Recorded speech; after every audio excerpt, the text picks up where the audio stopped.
us. Fly without boarding pass. Couldn't catch me, I'll be moving fast. Call me a shooting star. Let 'em know who you are. Flying up in a bar. Wish on a star. Time to show 'em who's in charge. Call me a shooting star.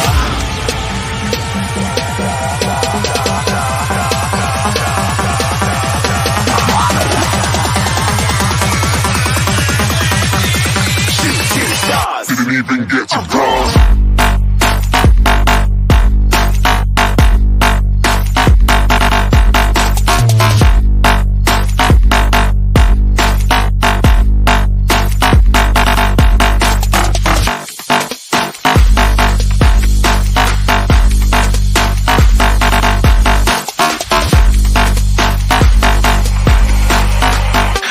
I'm moving too far.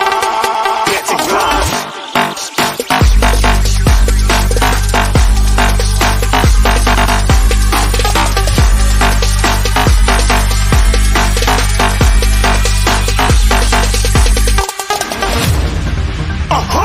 Looking at a shooting star. Got more than a couple of people going mad. I swear they're rooting hard. Tell them I be big in the game like she went and got them breast implants. I said I'm moving too fast. Didn't even get a glance. I'm ready to eat up track like I'm seated in a restaurant.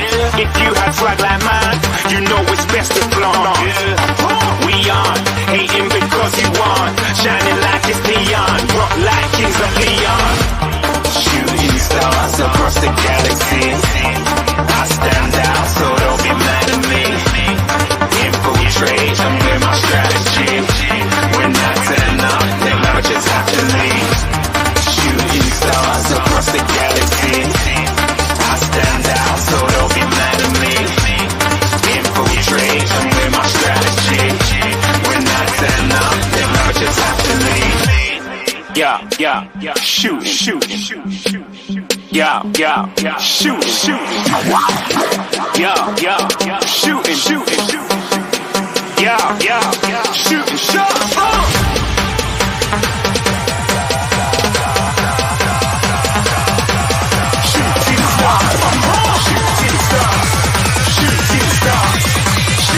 stars. Didn't even get to cross.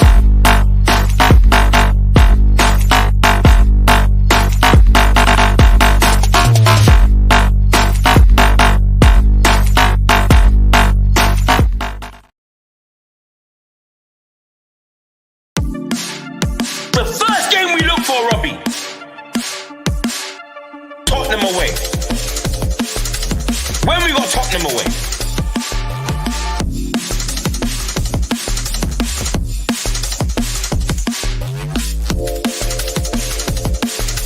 Tottenham away. When we got Tottenham away?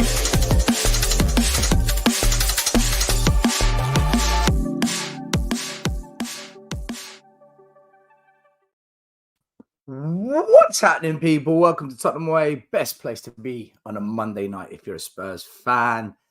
So much to talk about, as always. Unfortunately, Iggy is ill this week, so he'll be missing the show. JP's joining us later. Will Stewart, I think, might join, but he's super busy. Mari normally pops up at some point. But until then, we've got a computer error. Oh, no. Looked like a computer error from Lee. We've got Lee in the house, and we've got the one and only Maz. Chaps, how are you doing? You good? All good. Mate, thank you. Thank you very much. That was so corporate, wasn't that? I was really like, Thank you. Boardroom meeting. Been enough of them today, mate. Yep. Pull you. Guys, make sure you beg your pardon, like, subscribe, hit the notification bell.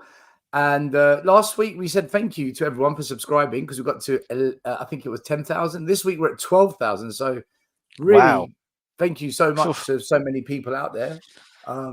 Maybe some of the things we say hits the spot. Who knows? But very quickly, let's say hello and evening to a number of people in the chat. We've got Roy in the building. How you doing, my man? Top G14, Jammy Git, Tony, Ian, Chris Agomba. We've got Robert, William, channel member Language Angels. We've got Daniela, JJ, Built Different in the house. How you doing? Sammy, the Frankfurt Gooner. He couldn't wait to be here tonight. We've got Mark, Terence Sampson, and Yura Kaif. I'm sure there's going to be lots and lots of people probably watching the Man City game tonight. So let's see how many people we get. We've also got Norman, Stanley, Fletcher. Hope you are well. Spurs 72. Conrad joins us. Good evening to you as well. Or good morning, whichever part of the world you're from. Oh, there he is. Matt Coppin. Matt, if you want to jump on, I'll send you the link, by the way. I'll send you the link now. Yeah, look. There was 2 games this week, guys. So we haven't managed to cover one of them, but we'll try and do both in one hit if we can. Look, I'll set it up, and then you guys can talk, and then I'll put my bit on at the end. So our first game was against Brentford. We saw the return of Maddison. So the first time we saw Bentancur and Maddison start, the usual back four, and it was Kulu, Richarlison, and Werner, with Brennan Johnson dropped to the bench. Johnson came on second half as Skip and Bentancur went off surprisingly. It finished 3-2. Adogi with a goal, Brennan Johnson with a goal, Richarlison with a goal, Timo with an assist, Mupe and Ivan Toney with the goals for Brentford. And then we went on and played Everton on the weekend. Same back four. This time Højbjerg came in instead of Skip. Johnson started instead of Kulu.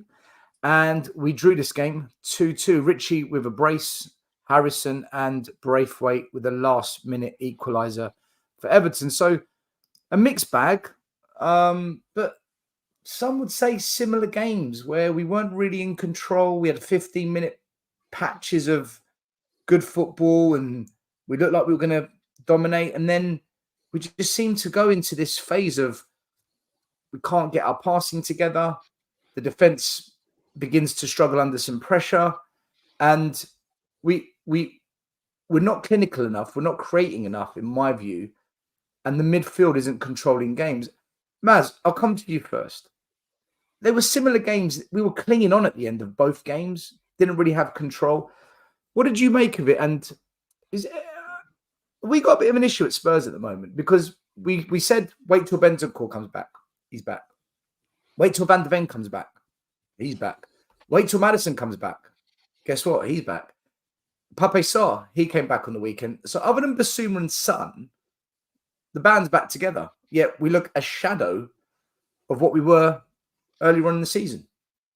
I believe it's ever since the Chelsea game where we actually haven't really played well ever since then. I'm struggling. Maybe the Newcastle game was the last time we played well, and I'm with you on this. I think it's more that they played bad, and because they were so bad, we just sort of blew them away in that respect.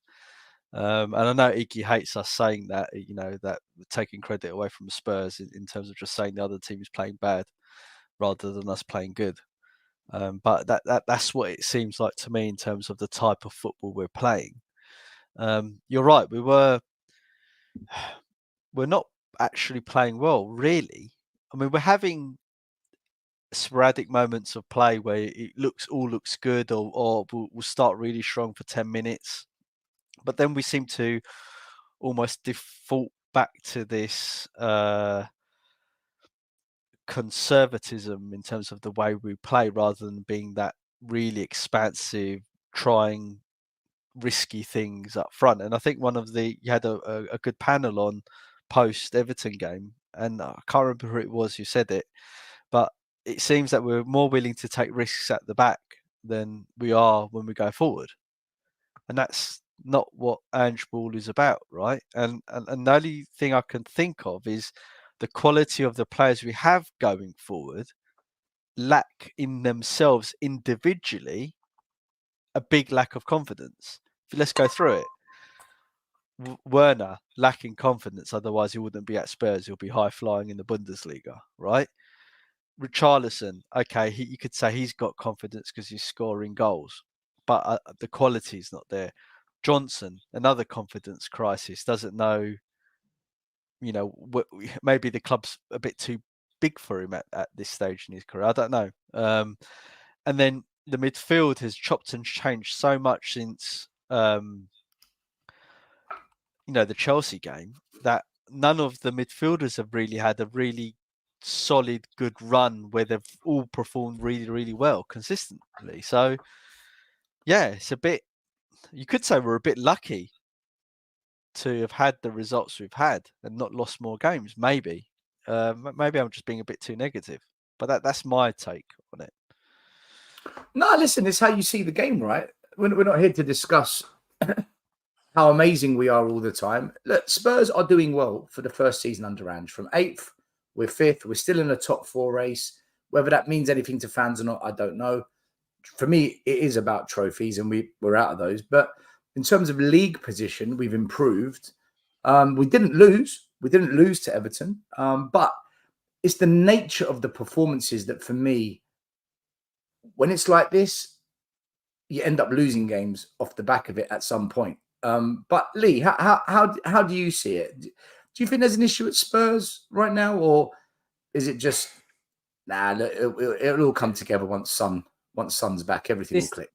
Right, I'll tell you what I'm seeing, right, and I might be wrong. This might just be my opinion, but I'm seeing a very similar thing that happens with my boys and the team that I coach. Right, so I have my strongest 11. Oh, sorry, not 11. It's not 11 aside. It's 7 aside at the moment, right? And when those seven boys are on the pitch, they play our game. They play the way they're coached. As soon as we start picking and choosing people out of there and replacing them, the game and the formation and everything just seems to fall apart. And the reason I'm bringing similarities to that is, if you go back to, say, like the Arsenal game, right, beginning of the season, yeah, we were all worried because of the fact that we were playing this game where we're passing it out from the back, blah, blah, blah. And we might not have had as much possession as Arsenal in that first half, but we all agreed that they were calm. They were playing it out from the back. They weren't getting stressed. They were, just passing it around as they've been taught to do. When we were doing that, we had Basuma, we had Maddison, we had Sarr, I think it started in there, and obviously the back four as it was that then. And what I'm seeing is that the same similarities are happening, right? What I don't see in Ange Ball, right, whatever we're going to call this thing right now, is that we seem to struggle to pass it out from the back, transitioning between the midfield and then to the forwards. And for me, that comes down to a lack of squad depth. And why I say that is, when you've only got, I'll give Bentancur a pass for the time being, because he has come back from injury. It's been 2 games or whatever it is. Maddison's only been 2 games. He's got to get match fit. But we are, I believe, missing the Basuma that plays massively in there when you replace him with someone like Skip or Højbjerg that just can't play that way. When you've got someone that you can pass the ball to and they can either make a pass or take it round a player and not frightened to do that, then it gives a bit more confidence to everyone else to start doing it. But when you've got the likes of Højbjerg that playing it left or right and stuff, that to me is what I think we're missing. So I'd be interested to see. I think Brighton's going to be the next match, and it's going to be a big test. And I think Basuma's now back for Brighton from what I saw this morning. So potentially we've got Basuma, Sarr, Bentancur and Maddison all ready to go for that. That's what I want to see. But I'm still not convinced on the 2 wide players. I'm simply not convinced. Now, there were a few times in the game the other day where I was shouting at the telly for Timo Werner. He's got the ball. I'm shouting at him, just take your man on. Just take him on. You're quicker. Just take the man on. Every single time he decided to turn around and go backwards. And I'm just like, we were pissing and moaning about this Noosa guy and we're not going to get him. But I tell you what, if he was there, even at that young age, he wouldn't be doing that. He'd be trying to get around that player as best as possible. Whereas Timo Werner, he's not doing it. He's barely ever taken unless he's put through by one of the midfielders and then he's used his pace to get onto a ball. That is where that's his only strength. But they seem really reluctant to put him through. So anyway, I might be wrong on this. That's just what I'm visualising, what I'm seeing. Going back to the Everton game, though, I'm I'm massively surprised to see the amount of backlash our defence is getting off the back of that Everton game, right? Because I don't think, apart from the set piece and at Brentford with the shithousery with Vicario, which at the end of the day, the only people that can protect your keeper is your defenders there, right? So if you're going to protect him, you put someone else in front of him. You can't just leave him there with a man marked on him. They're getting so much backlash at the moment, which I don't think we defended badly against Everton. What I will call out, though, is if you watch that goal again, the reason why they scored that goal is because Richie did not track his man. He stood there and just let him run towards the goal.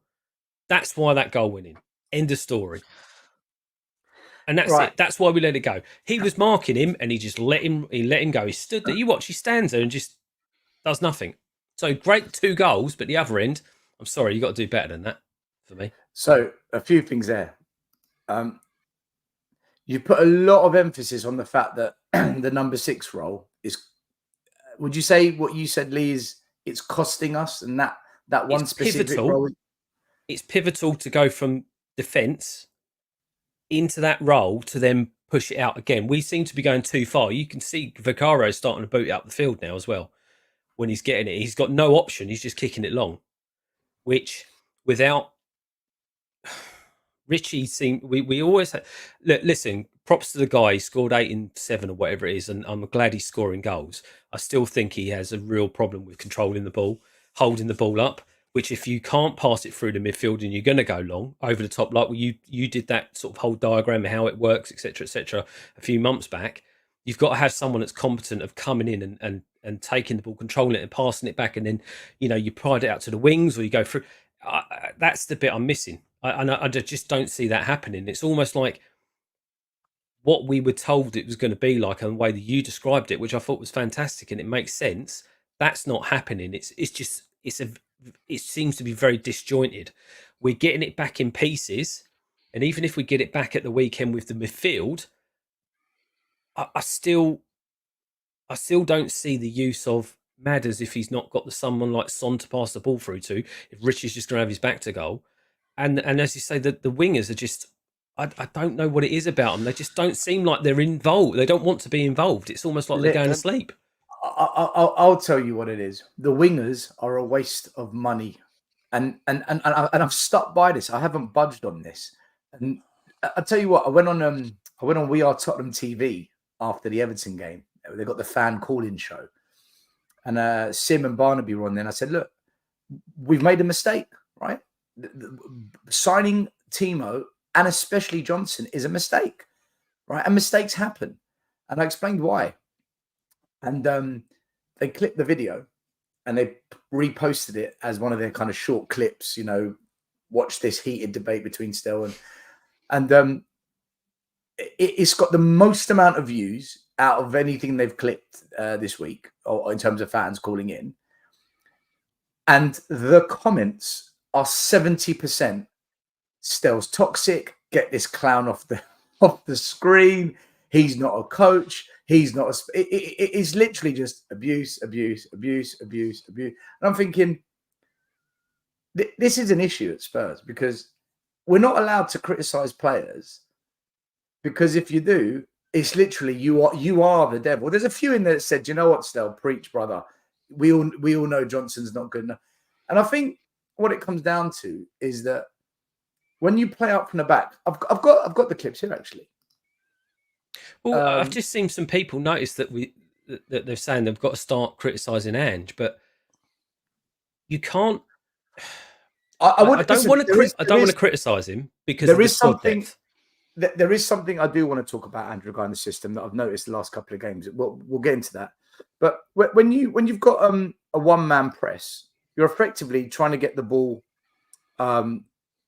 It goes to the number 4 and it goes across and you want to go out wide. The idea is you want to create a 3-on-2 overload here.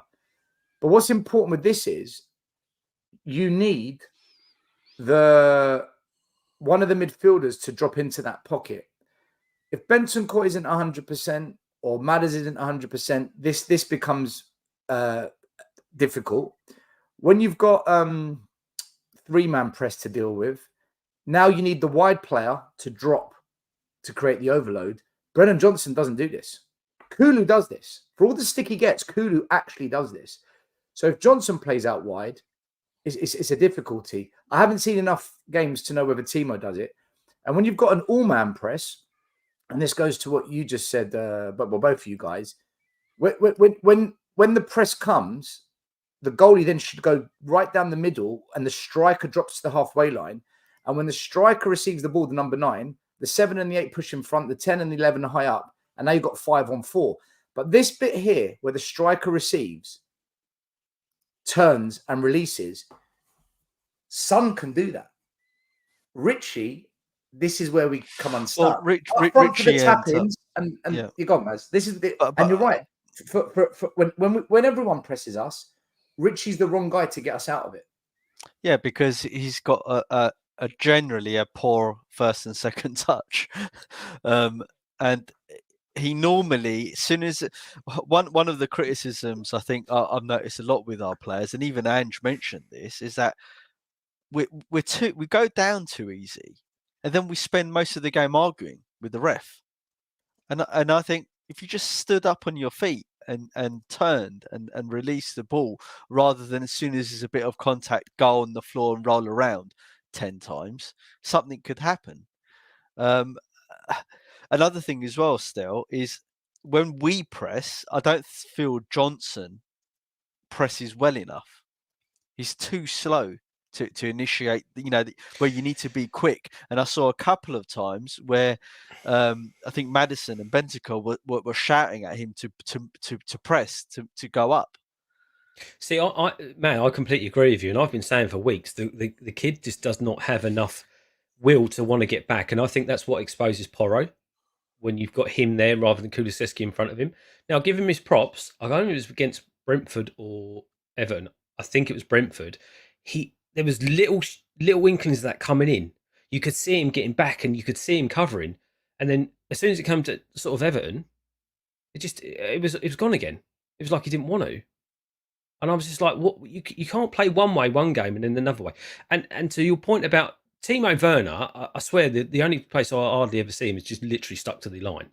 He's just out the line waiting for something to happen rather than coming in to, affect the play. Pull the players out. He just seems to be stuck out on the wing all the time. I don't know whether he's been told to do that, or we look for the balls for you, but we're not playing the balls to him. So he needs to change. He needs to come inside or something of that nature, because he's just. I honestly believe that some of those guys don't want to pass to him. I really see it. I almost see it like I saw it against Everton, where I think it was. It might have been Højbjerg who got the ball, and he turned and looked, and you could see Werner was going to right, I'm off. I'm going to go for a run here, and then you thought, right, that ball, just go for that ball, and then all of a sudden he looked and he went, and then just turned around and passed it sideways. And I was just like, that's the perfect through ball to play, but you're not playing to him, and that was the same against Brentford. There was it's almost like they hesitated to play it to him, and I don't know why. But in fairness, Lilo, I don't think that Werner is necessarily playing bad, but he hasn't done. It's no output from him. He's not playing bad. Exactly. It's just no out. There's a couple of bits and pieces where he puts balls across or for tap or something like that, but it's no consistent output. Yeah, him and Johnson are both pace merchants, right? Give them space to run into with the ball. They're both capable. Tell them to put in a good cross in. Timo on the ground. He can play a 10, 15, 20-yard pass on the ground for a back post or a centre spot, close range tap-in shot. He can do that. Brennan, he can, but he's not as consistent. That's their game. There's no goals in them, hardly ever.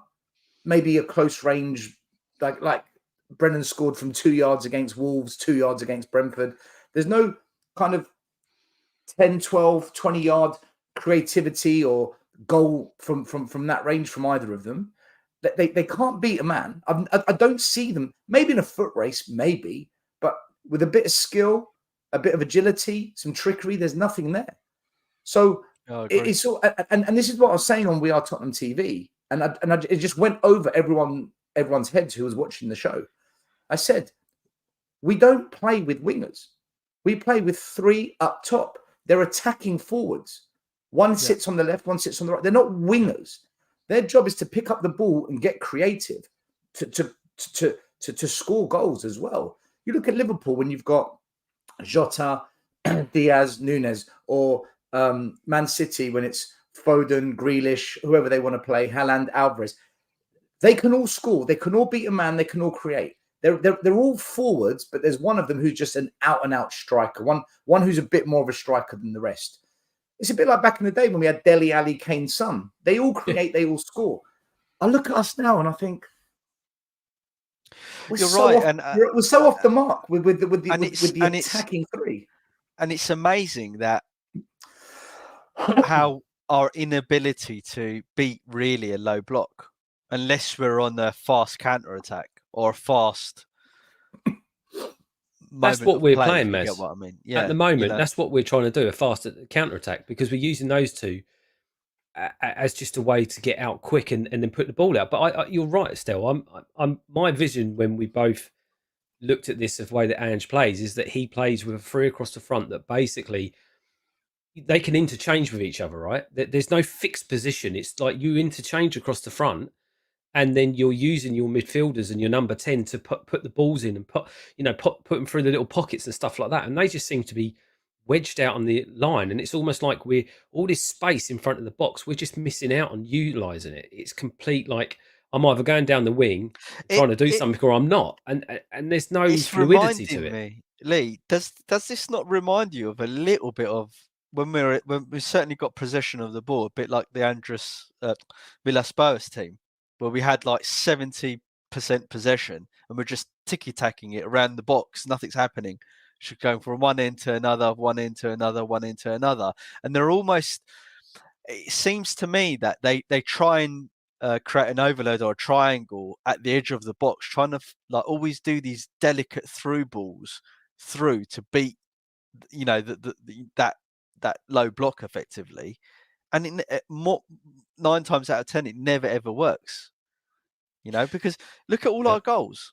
All our goals are effectively counter attacks with us, either Timo or Kulu or Johnson crossing it in for a tap in. And how many tap ins are you going to score throughout the whole season? Well, I guess Richie's going to score all his goals tap ins, but I think fans struggle to admit that we're just not playing well at the moment. And I want to bring up some data just to back up what we're saying here. We are getting results. We are still finding a way to get results. We're talking about the performances, right? Joe Phillips says the usual absolute nonsense about Richarlison. His gameplay has been very good. He's won back-to-back man of the matches, yet you're still gripping as self-appointed experts. Well, what I'd say to this is keep watching the show because I'm going to bring up some data on Richarlison, and then tell me what you think. And also, we're not self-appointed experts, but nor are you.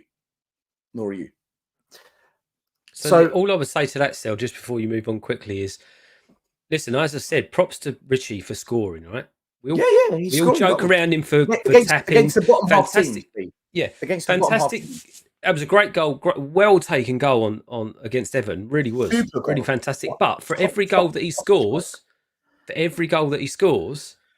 you'll notice in a match 10 or 15 times where he either gives the ball away, he passes it back, he passes it to one of their players, or he controls it and loses control of the ball. It's all of these things that are piling up that are saying, well, if you could actually do that and you could, actually make a pass, we could progress forward, or if you could hold the ball up. But he doesn't do that. And that's, if we're talking about lack of creativity, he's letting us down in that sense. That's all I notice. That's all I see. To be fair to him, though, and I think all of us could admit, we don't think he's playing absolutely awful, whereby he doesn't deserve his place up front at the moment. No, he's the most informed striker in the league. Yeah, exactly. He's the most informed striker in the league. He does deserve his place, but 100% he deserves it. What I think our audience and maybe the new people that have subbed to our channel don't get where our position is that this is fine if you want to get top 4, but we don't want top 4. We've had 24 years of aiming just to be top 4. We want to kick on. We want to win something. And you can only do that as if we really take a step on and improve, right, and get better players. This is why I think we're, just to clarify to people, why we're being probably overly critical on the performances, is because we've done our lifetime imprisonment we're ready to actually get out and do something. Look, I think Richie is doing really well for Spurs. He's doing his job to score goals. Is he doing his job to set up and incorporate the other three? No. When I say the other two wide players, no. But for me, listen, we'll bring up Richie in just a second. JP, welcome to the show. Big up, brother. If we just look at some of the data, this will just prove the issue that I think we've got in our performances at the moment.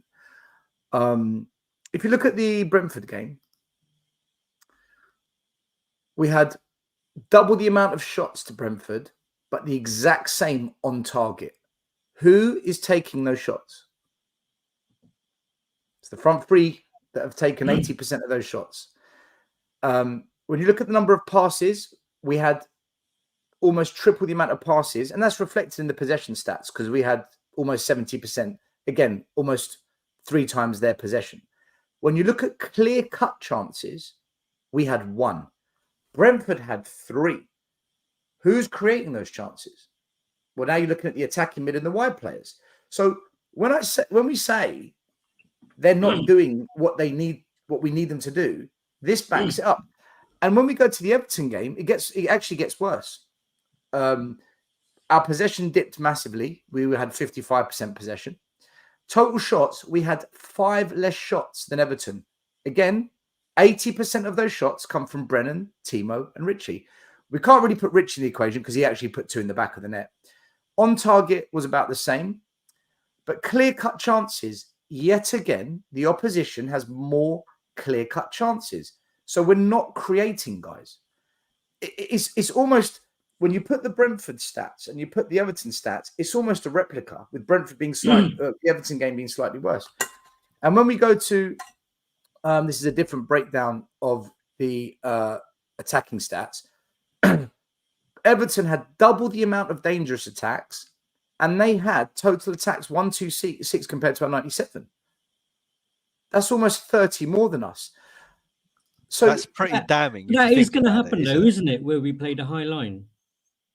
And I think, but JP, the whole point of the high line is so that we push teams in, keep possession, and create chances, right? Because if you go to the start of the season, but we know, but at the start of the season, when we were on that really good run, we had more possession, more shots on goal, more clear-cut chances, more shots on target, more creativity. Everything, all the possession was justified in terms of what we did with it. Now we have more possession every game, but it's the other team that are having the better chances and the more shots.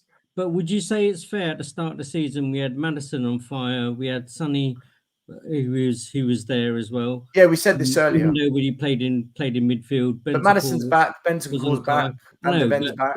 But they've literally only just come back, haven't they? Literally. So is Van der Ven. Look at him. Maddison's first game, right? Kind of like Maddison's only 1 game. Bentancur, like, he's been out for God knows how long, and I'm not making excuses, but that's reality, right? He's not going to be. He's not going to be. Back sounds at like pace. it, mate. Why are you making excuses? No, but he's not going to be back at pace, is he? Maddison's not going to be. You're right. Like JP, he's not going to be what he was at the start of the season. JP, let's say you've got a point. Let's say Basuma, we had Papa Sarr.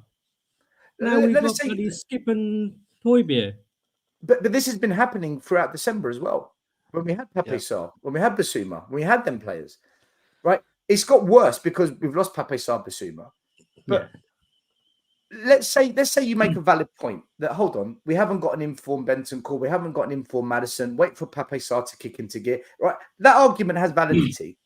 My response would be like, okay, so why did we sign Timo? And what about Brennan Johnson? Because look, Brennan Johnson hasn't worked, right? He hasn't worked. And I just chat yesterday with Shai, funny enough, because I watched him, and I've watched him like kind of like all this season. And at the end of the day, I watched what's that guy who used to be a Everton that went to Newcastle, the young kid? Gordon. Yeah, right. Yeah. And he's got pace, but you see the mentality in him is, I'm going to do you. I know I'm speedy. I'm going to do you. Whereas we've got someone who's lacking confidence. And it was like, I don't know, and I don't understand why he's lacking confidence, because he's come to a big club. This is his big time shot. This is what he wanted to do. He should be chest out and pumping and like going for it. But that aside, right? Them two are not providing. Timo Werner, I don't really want to go there. It's 2 games. Like, even though like I hear all the excuses in a way about 4 games. JP, it's 4 games. It's 4. It being a free hit and stuff like that. At the end of the day, if we got someone better in that position and they made a couple more chances or took a shot and scored at the weekend, we would have won that game. So this free hit and it cost us nothing. That's what it cost us. But with those two, I don't think anyone's got an argument yet, right? To say that realistically, they're not really making chances and they're not really scoring goals. But just going back to Richie quickly, I know you guys were talking about him. He is on fire at the minute. He's scoring goals. He's a striker. That's what I want my striker to do, score goals. I don't necessarily want my striker to be the playmaker. And I don't know if we were just, if we were literally had it so good with Kane, the fact that because he was pretty much the ultimate of everything, wasn't he? He could hold the ball up, he could flick it on, he could do this, he could do that. He could also miss a shed load. And we kind of complained about it, and like we raised our points about it. But at the end of the day, if Richie's scoring goals, that's the main thing for me. That's what I want my striker to do. Now, the wide people, they need to, if we know, okay, he's a tapping merchant and he only scores with his headers and stuff like that, Gary Lineker made a great career out of it. But what we should be doing is those wide people should be feeding him in the right areas. Yeah, JP, you're right. As a striker, you should be scoring goals, but also the system we play, he needs to hold up play and feed in the wide players who then become almost striker-esque. And he doesn't really do that. From a deeper role, when he's in a defensive, when he's kind of deeper defending, he actually does okay there. Like, you know, winning us free kicks and shrugging off players and playing it to the left or the right of the midfield. But in that final third, Richie hasn't got that in his game. So, and I think that is an issue when you play the big teams who make very small mistakes. And we saw it against Man City. The entire midfield and front that was men against boys that game. Yeah, but that's the team we have to match to win silverware. Yep. But we didn't have our ultimate team that we started the season with against them, right? No, that's what I'm saying. So the ones we did have, we can see what they're like, and they drowned. No, right. and that's not there. We know we need the quality in backup, and we need the quality to be there straight away, right? Very quickly, Sava, if you're in the chat, sorry, I'm not bringing your comments up on the screen. I don't know why, but I can't see you in the chat. This happened last time as well, and I don't know what it is. But if you're there, big up. Sorry, I can't put your comments on the chat. I'm only saying that because I can see people in the chat mentioning your name, so I'm guessing you're in the chat. I wanted to bring up 2 or 3 worrying factors. And again, this is about performance. This isn't us saying we hate Tottenham, we support Arsenal, and out, Richarlison's just trash. No, we're just looking at what is happening, right? Our XG against Everton was diabolical. Absolutely in the mud. Everton, right? Everton. We've conceded 27 goals. I hate the fact they put Romero there. I mean, at least put Eric Dyer if you're going to make us look bad as a defence, right? Tottenham have now conceded 27 goals in the last 14 Premier League games, keeping just 1 clean sheet. Only Sheffield United and Nottingham have conceded more. And imagine, this is during a period where everyone said Ben Davies and Emerson Rowe, they really stepped up. And now we've got Van der Ven, Romero back. You know, it looks much better. 27 goals. And even more worrying, our last away win was against Forest on the 15th of December. 1 away win in 7. Our away form is poor at the moment. We've conceded what's the period? Next to Forest or something. In the last 14 games, we're in the bottom 3 in terms of goals conceded. And in terms of creativity, we've dropped off. What is weird, though, and it goes against all this stats, is we're the 3rd highest scorers in the league, which says to me we're very clinical. What little we do create, we're putting in the back of the net at the moment, and that is partly down to Richarlison. Let's be honest, because he's the one that's scoring most of the goals. So, what? That's Ange's game plan, isn't it? You win a game by scoring more than the other team. It's almost like exactly what he said. Outscoring, isn't it? What we're saying. So Lee, what are we saying? What are we saying? Are we saying that Ange is the Australian Aussie Ardiles? That's it. Yeah, fantastic. All we need is a fantastic 5-back. Well, we got one Romanian now in the cup for Tottenham, mate. In the cup. I mean, it's almost like the goal difference doesn't come into it. It's like you're not worried about goal difference until it becomes an issue. The whole point of the games is to score more than the other team. If you score more, then you win the game. It doesn't matter if it's 3-2, 4-3, whatever. If you score more, and you win the game. It's as simple as that. And he's even said that in the past, which is a dangerous way of doing it, because if you have a dip where you can't score, then you're letting more goals in. Then that's where the issues are coming from, right? Where we're conceding these goals, but we're not putting enough away to counterbalance it. That's the thing is, as well, is you don't want good players being compared to lesser players and lesser teams, because if you look at individually, our back four and the goalkeeper, they're pretty good. We haven't had a decent back four lineup in quite a long time.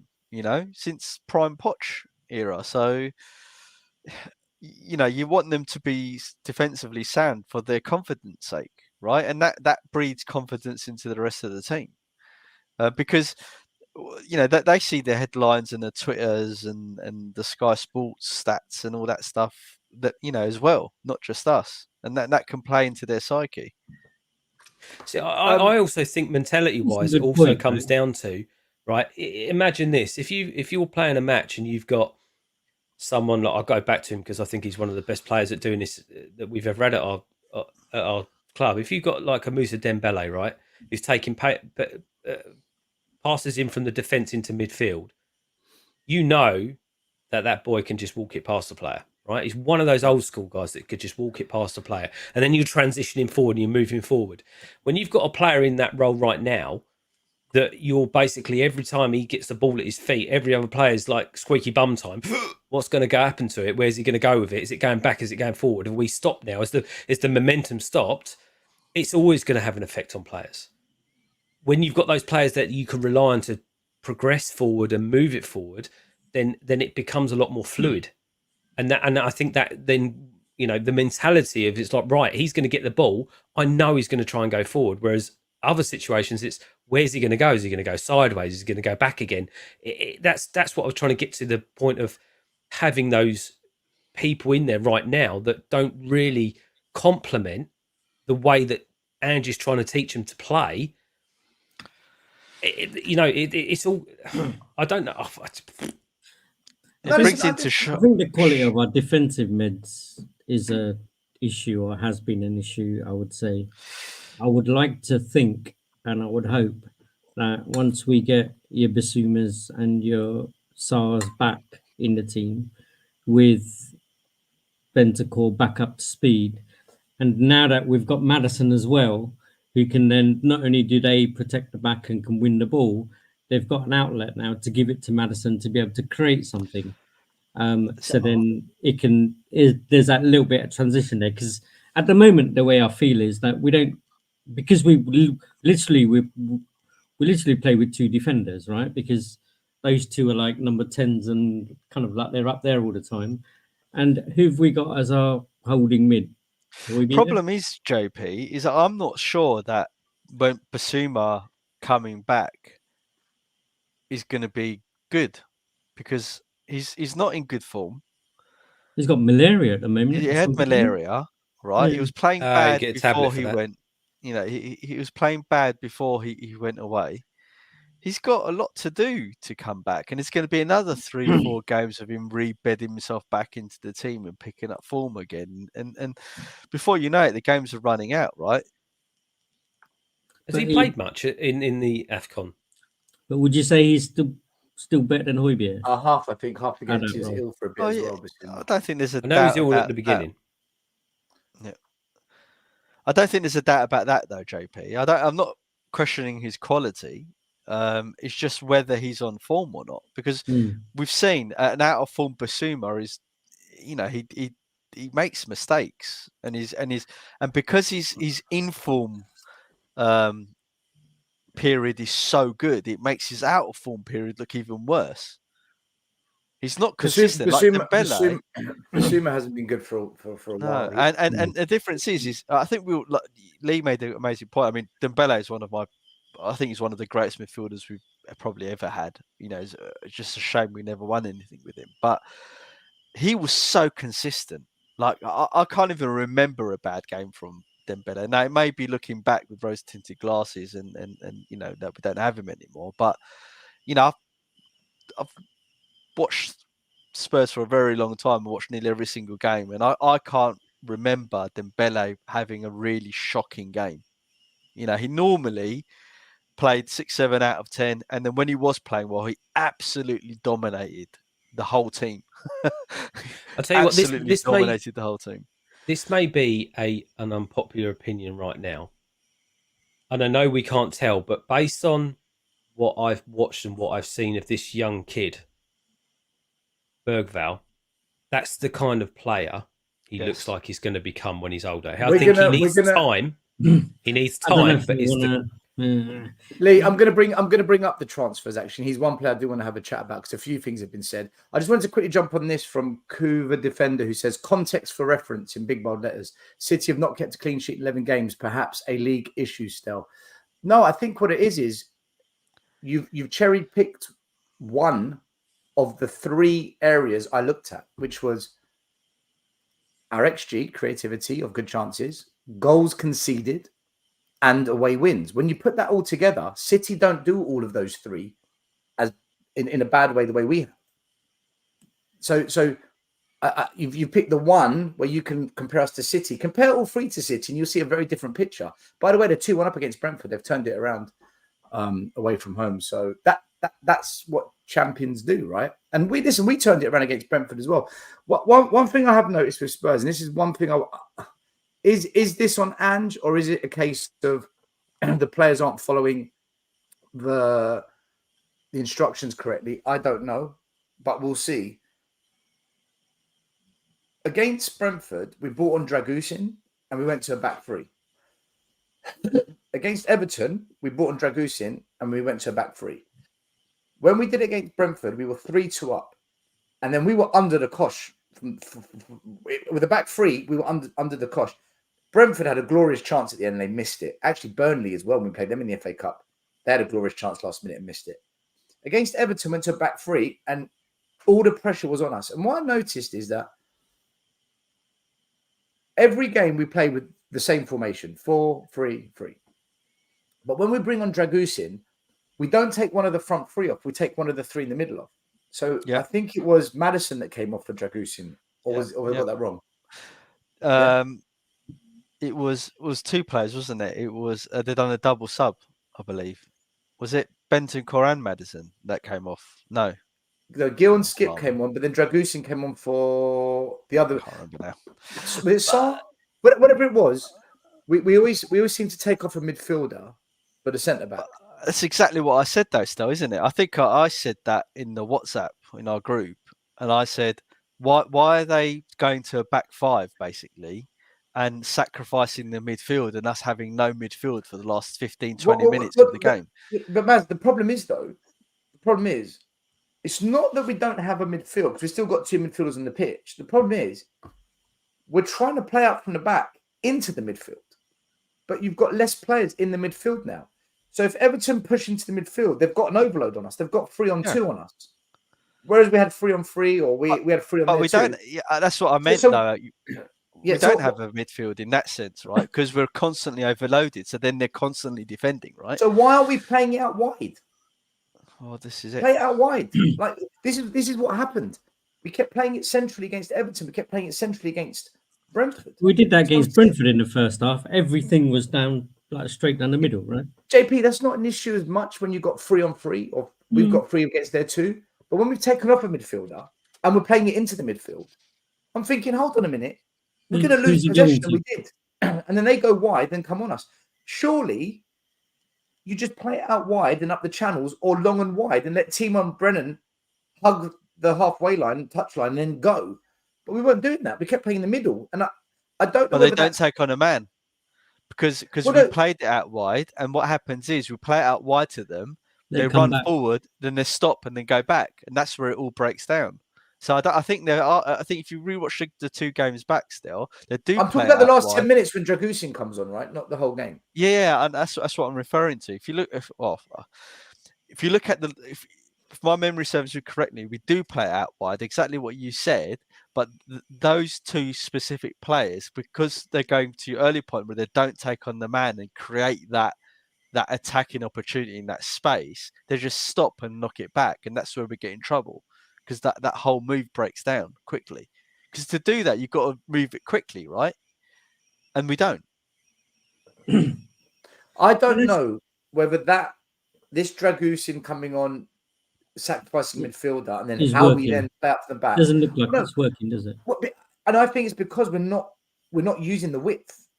Look, it could be a number of things. It could be what Maz said, because when we do go wide, they can't beat a man and we end up losing possession.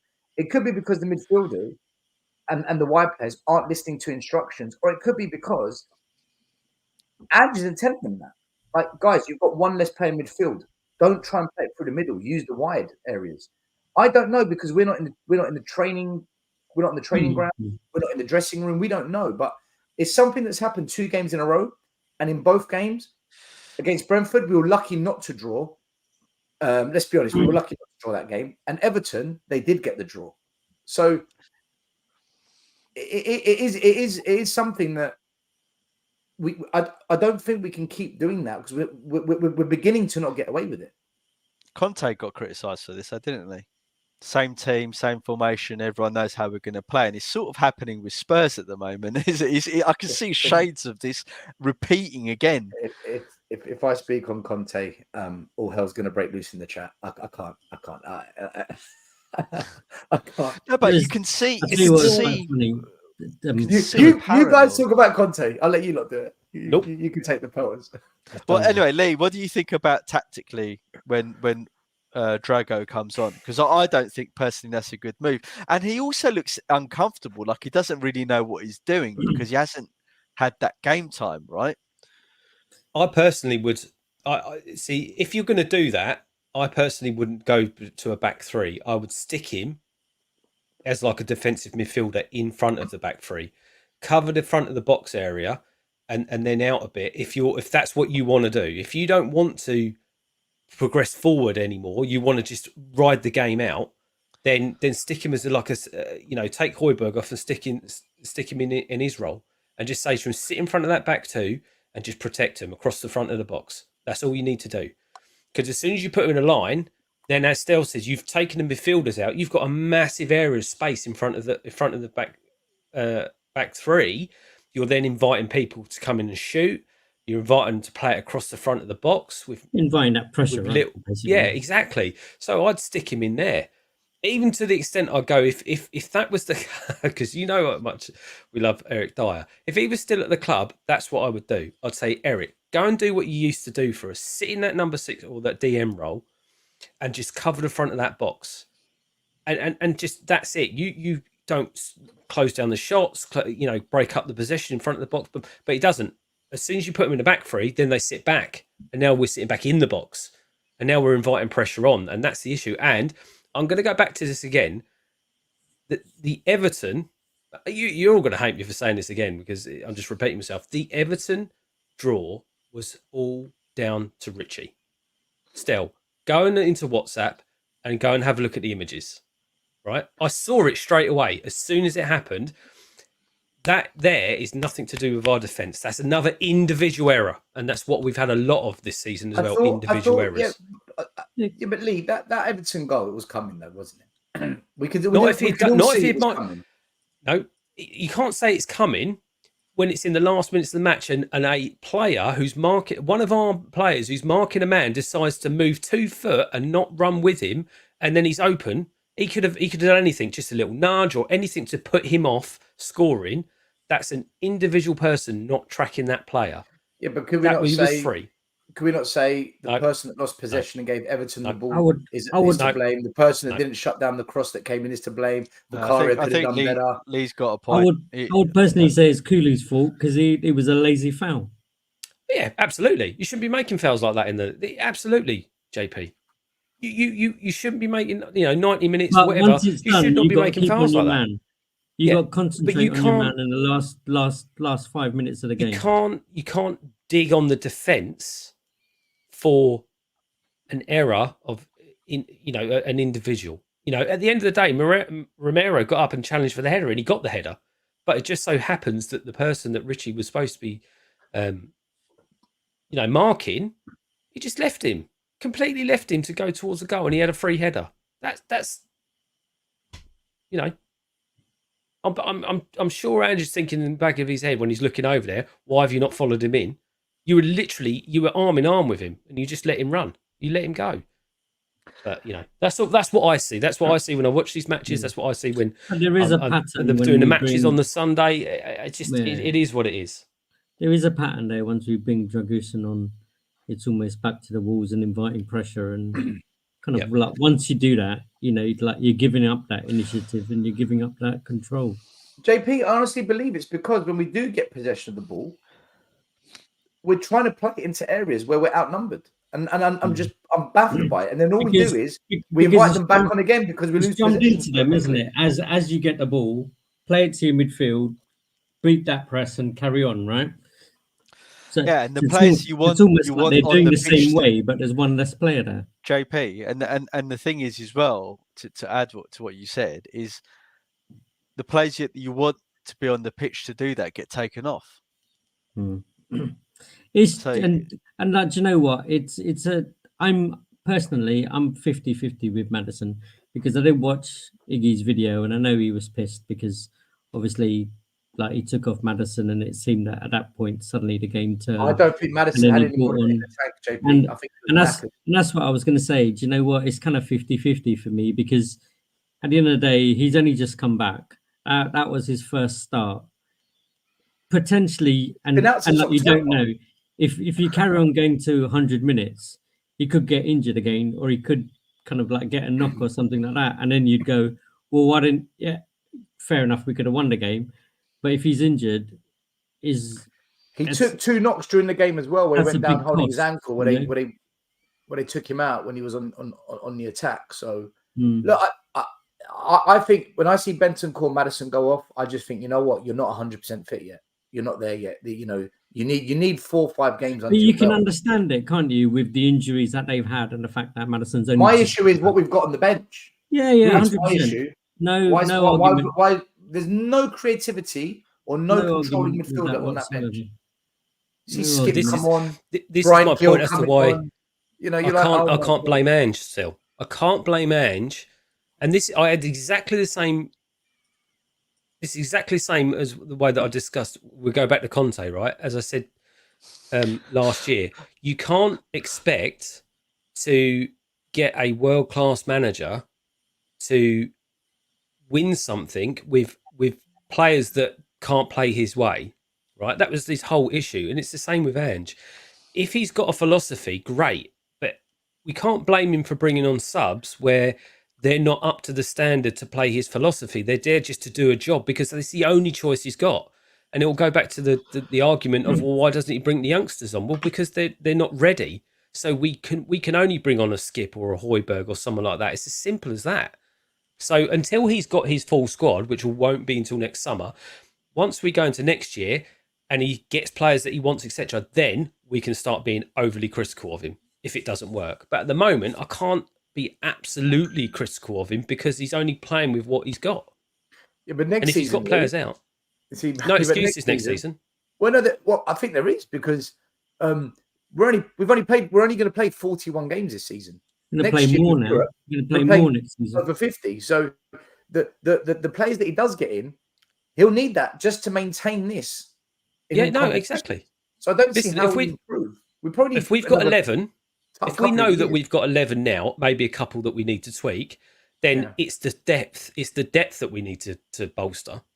We don't need to bring. At the end of the day, I'm waiting to get. I'm even going to go as far as saying this season, once Son's back, once Bazoom's back, all those four. You can imagine we've got three in midfield, right? And then you've got a choice now: do you bring Skip Højbjerg on, or do you bring Bentancur on because Pap's started? That's a better decision than it has been where you can only bring Skip on, you only bring Højbjerg on, right? But we need the same in the wings and stuff like that as well. Now, for me personally, I think we'll be better. We'll get back more to, and I hate saying this word, Ange ball, when Son's back. And I even think we're missing Solomon.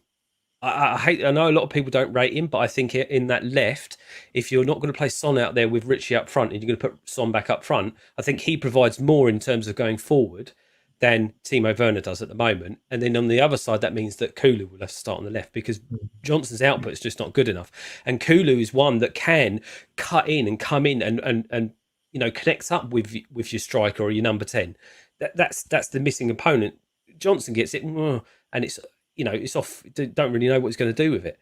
So when they're all back, then I can start being highly critical of the way that we're playing. At the moment, I think we're still just grinding results out, just with what we've got. But I can't be too critical of Ange right now. We want to have the conversation later, or even just to chat with you guys about when Sonny comes back. Where does he play? I think the way things are at the moment, I think he needs to go out wide because Richie's in form. There's no one can beat a man or create anything on the wide areas. At least Son can do that. I think he has to go out I would wide. agree. I think I know we've been hating on Richie for certain things, but I think the Son's more productive. And I think if you give him the option and you get him out on the wing of going past the player and putting a ball in the box or cutting it back, I think Richie will get more out of him than he has out of Werner so far. So I would say put Son on the left and leave Richie up front. If it happens 2 or 3 games and he's not scoring, then change it.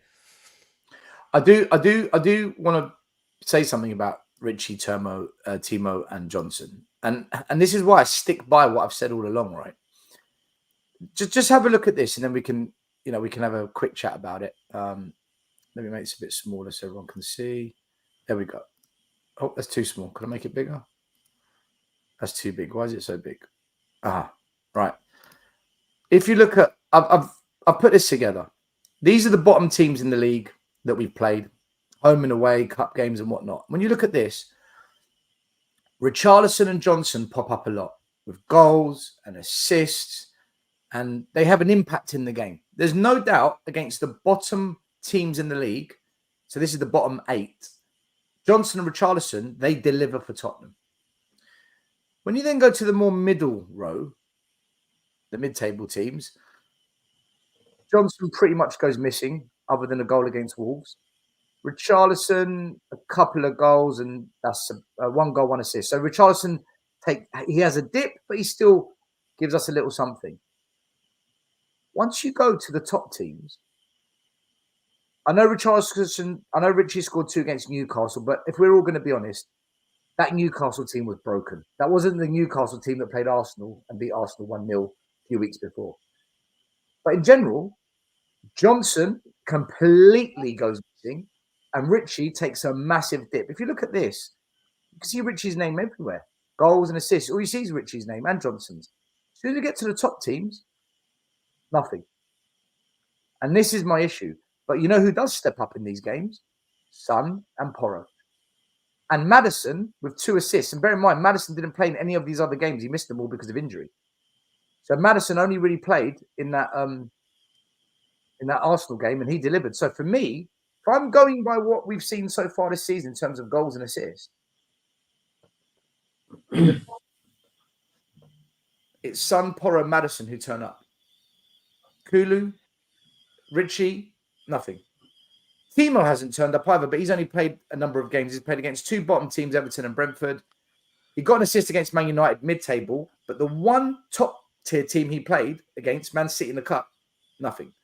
So Yeah, this is we didn't do anything full stop still in that game, right? Yeah, but, no one did anything. You're right, but a top player will at least stand out and say and show us something. So you're right, though. The whole team were trash. But when I look at, and the reason I look at those top 8 guys is because of this. If we're going to finish top 4, It's those top 8 we need to beat to get top 4.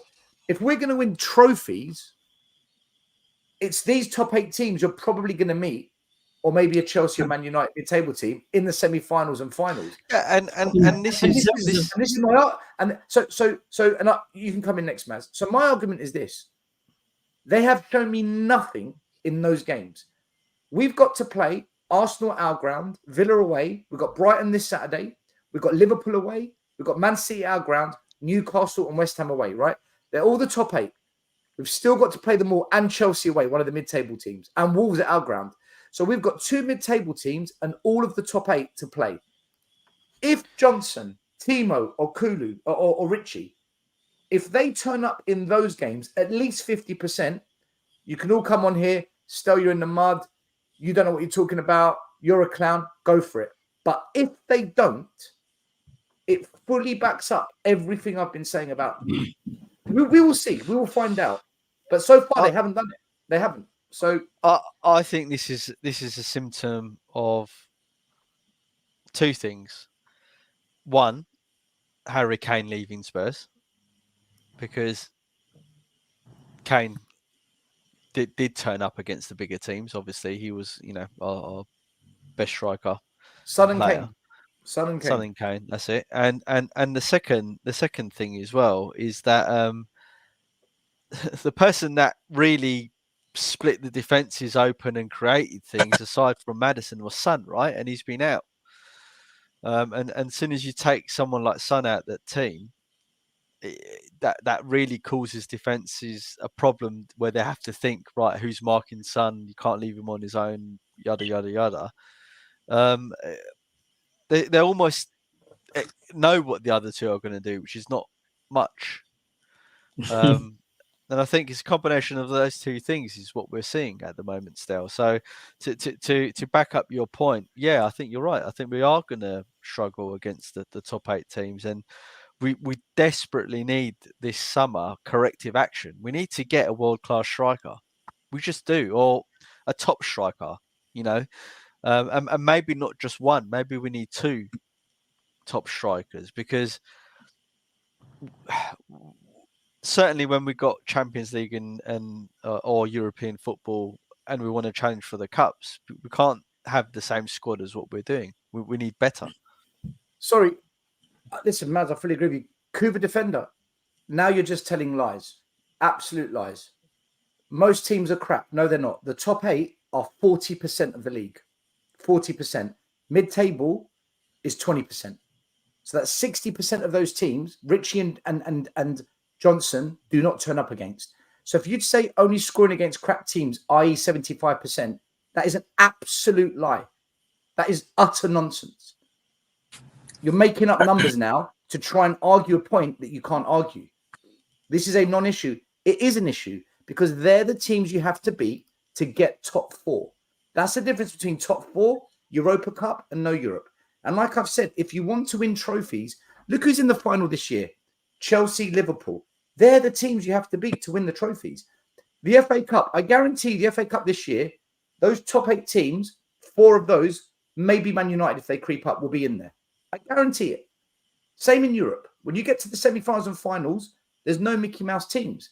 So if you can't do it against them, forget trophies and forget top 4. So to say to me, it's a non-issue. No, you can't argue the facts. Don't make up numbers. And by the way, I'm not, I think I said Richie's the most informed striker in the league. When Lee asked the question, where would you play Son? I said, keep Richie up front. I actually said, keep him there. Yeah, I'm not thinking about. What I'm doing is I'm hitting you with some facts and some reality. And I even said, if he does it against those top 8, then I'll eat humble pie. Come on, say what you want, and I'll sit here and I'll take it. I had to wear an Arsenal shirt because I got it wrong a couple of years ago. I'll take it. But if he doesn't, I want you to come on here and accept it as well, though.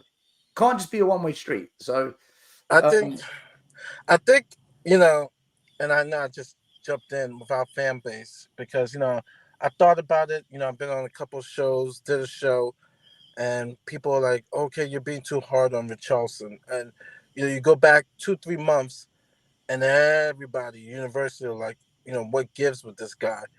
And the thing is, in all honesty, you want your players to do well, but you also know this club. We've been entrapped before, right? He's Richarlison is in good form. He's in good form.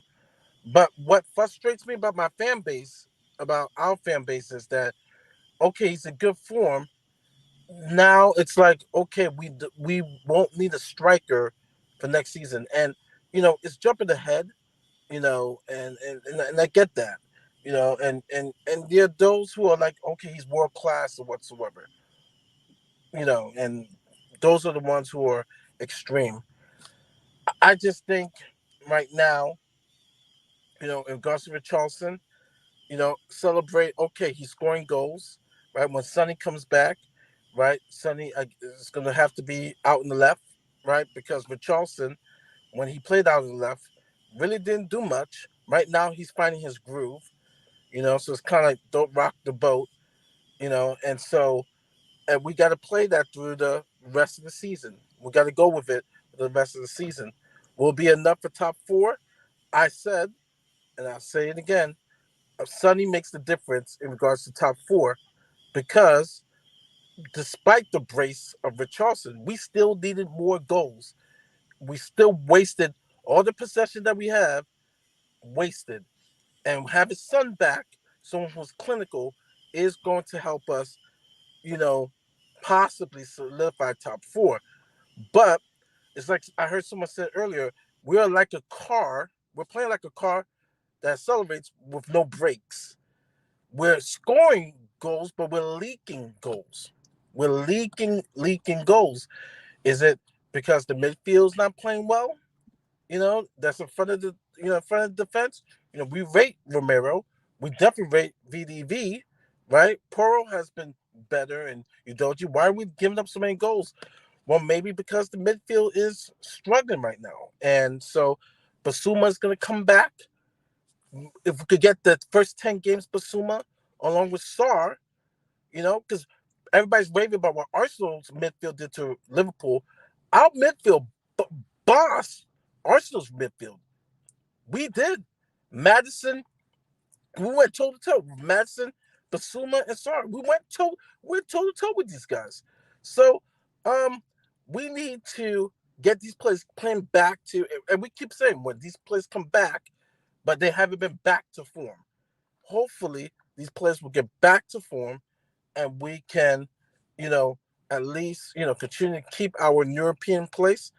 And if we make 4th or 5th, that's just an added bonus, But yeah, I just, in regards to Richarlison, like I said, I know this club, and I know we've always fallen into that trap of, okay, we're all good. And Daniel Levy's like, oh, he scores 20 goals. We don't need a striker. Okay, what if he regresses next season, right? And the good teams always have two good strikers, right? You got Alvarez and Haaland, right? That's 2 right there. If we want to be a club of ambition, we definitely have to want to have another striker. Yes, you know what? Richarlison could be a squad player, come from the bench. So those are my thoughts. Let's move it on to the transfer window, which is now closed. I know Lee did mention one young player by the name of Lucas Bergvall. Now, I do want to talk about this young lad because Chris Cowlin said that the transfer window was another very good window, clever for the present and the future. We can all see it coming together. This is something special. The data guys, the manager, the recruitment team, all need a pat on the back. We are going places. So, and then he says, trophies are coming. Now, are we getting ahead of ourselves, or do we have reasons to be excited? Because so far, we haven't seen anything from Dragusin to know what level he's at. This young kid, it worries me that we're going off of YouTube clips. And in fact, one person put on, this is a coach, by the way. I've stopped following after this. Lucas Bergvall is the signing of the window. He will change Tottenham Hotspur massively. He will fit the Ansball system perfectly, and here's why. And he starts saying Lucas 18. He goes into a speech, and I just replied to him with this. And he replied to me saying, "And what?" I said, "Mate, he's 18. Can't we just wait and see how this plays out? Can't we let this materialize before we go in with best transfer window, signing of the window? Can't we just relax?" We don't know. Then, well, it gets better because Ali Gold, Lucas Bergvall, Luka Visokovic, and Mikey Moore, the new Tottenham team of wonder kids. Guys, look, I'm not trashing the kids. If anyone defends the youth, it's me. The amount of arguments Will and I get into where I'm saying play the kids, and Will's like, they're not good enough, and we just go at it, right? I want to see these kids play, but what I'm not going to do is say wonder kids, amazing future, super window, we're building for the future, when we haven't seen them kick a ball in the Premier League in a Spurs shirt. And on top of that,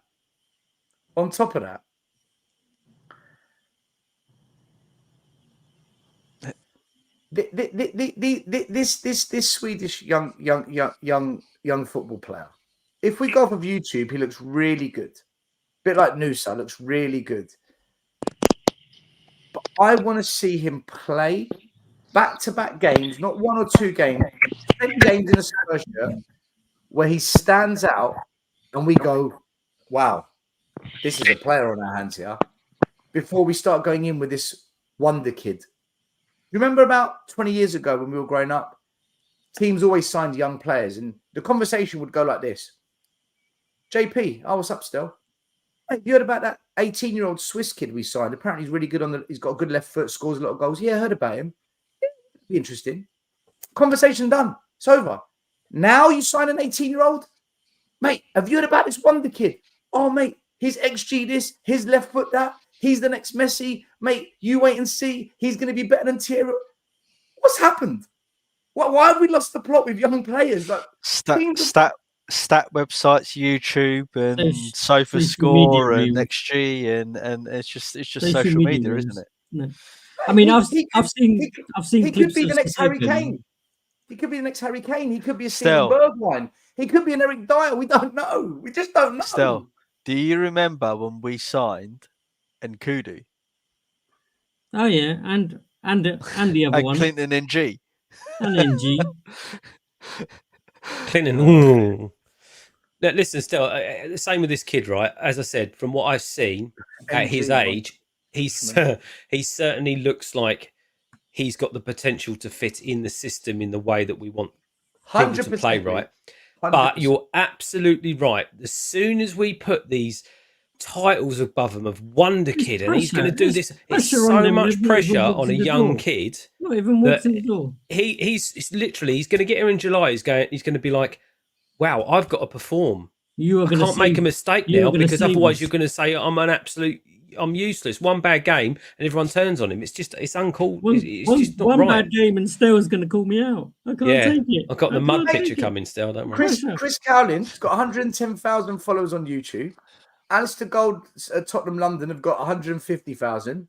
That's 250,000 fans. You've just said generational wonder kids about to arrive. I'm thinking, oh my God, no, don't do this. Where are we going with this? Can't we just say exciting player joins Tottenham? Well, hopefully he makes a name for himself. Can't we just do if Chris Cowling says trophies are coming, he's got to, obviously his record backs it up. He was talking about a bus parade when Ange joined, didn't he? And you just go, calm down. We just all of us need to just. Well, there must be like an Asian Cup or something like that in the summer, isn't there? Pre-season, we'll win. That's what the trophy's coming. What you mean for us to put the trophy up? We'll win it against the rowboat 11 from New Zealand. Probably Barcelona, Real Madrid again. They'll send out all their kids, and like West Ham. Yeah, and that'll be the trophy. It is all overhyped though. Still, sorry, Mari, go on, man. No, because my phone's gonna overheat, so I think I have about 5-6 minutes. I'll quickly say this point in regards to the youth. I will give the benefit. because I want to look at it from both sides, just to be fair. I think our fans, right, are no different than the Barcelona fans, the City fans, the Real Madrid fans, the Barcelona fans, who get excited about young talent that comes in. But the big difference is those clubs recruit so well that their young players, they come in, the environment is set up for young players to come in, like Julian Alvarez, right? Manchester City got Eckervetti, a guy who scored a hat trick, 17 goals. Mr. Young Argentinian, they call him Baby Messi, right? I trust his development going into Manchester City as a phenom, right? The 17-year-old phenom. I trust his development in coming in to City and becoming possibly a star. I trust Valentin Barco, who I think is the signing of the window by Brighton. You guys heard me say this about Barco. He plays for my Boca Juniors. Brighton has got another super talented player. I trust Brighton to bring this kid along and develop this kid. You see the kid, Roque, the Brazilian, scored the first 2 games, 2 goals for Barcelona, right? Those clubs have already have a system on how to incorporate their young players, their young phenoms onto the field. Whereas with us, I think we're starting from scratch because you said, Stel, right? We had to change the academy system so it could all be uniform. So we're back at starting point, back at square one, and now this new Swedish, kid. Now I've seen the video; he looks really good, but now we have to trust the process. Are we going to set up an environment where he can truly succeed, just like those other clubs have set up their youth to truly succeed? So I can't fault the fans because they see other clubs, their fans get excited about that. We're jealous. We want the same thing too. We want that. The problem is we don't have that history of incorporating that. And so right now we're in that process, right? And we have to see how it plays out.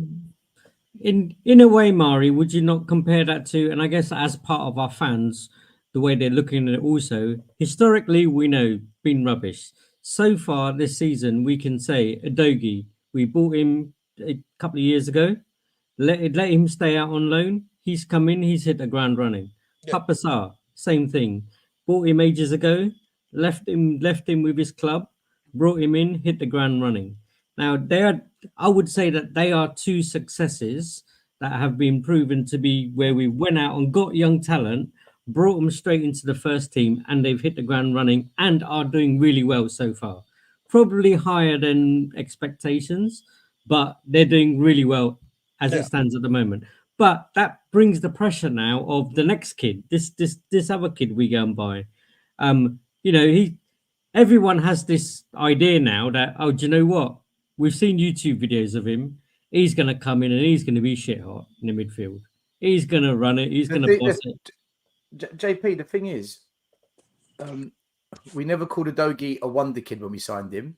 We never called Pape Sarr the next Papa Sarr got gassed up. Emmanuel Papa Sarr Petit. got gassed up. Maybe not by those people with your 100,000 channels or whatever it is, mate. Not the way this lot are. And for every Pape Sarr and for every Udogie we've signed, we're still signing an Alfie Devine. What's happened to him? We've still got a Dane Scarlett. What's going on with him? We still signed a Jack Clark, and that was before. I won't use him. Yeah.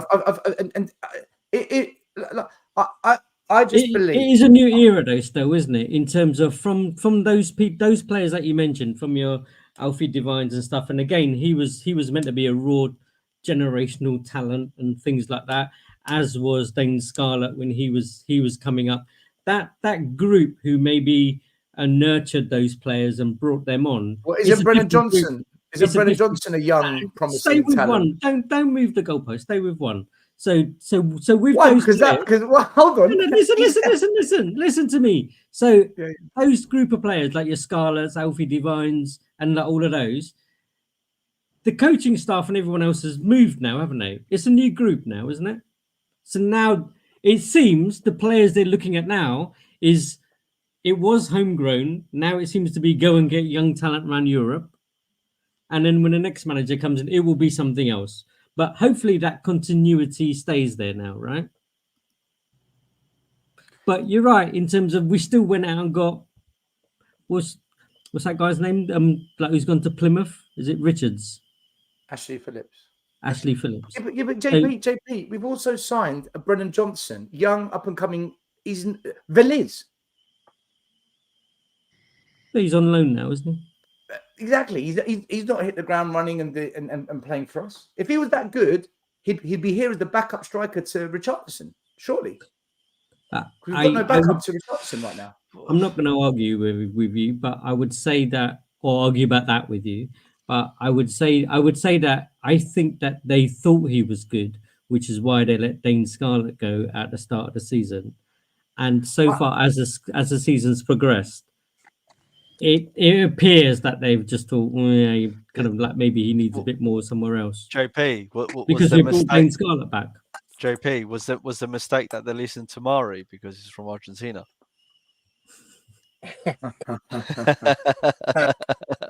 Listen, Veliz might come good, right? We don't know.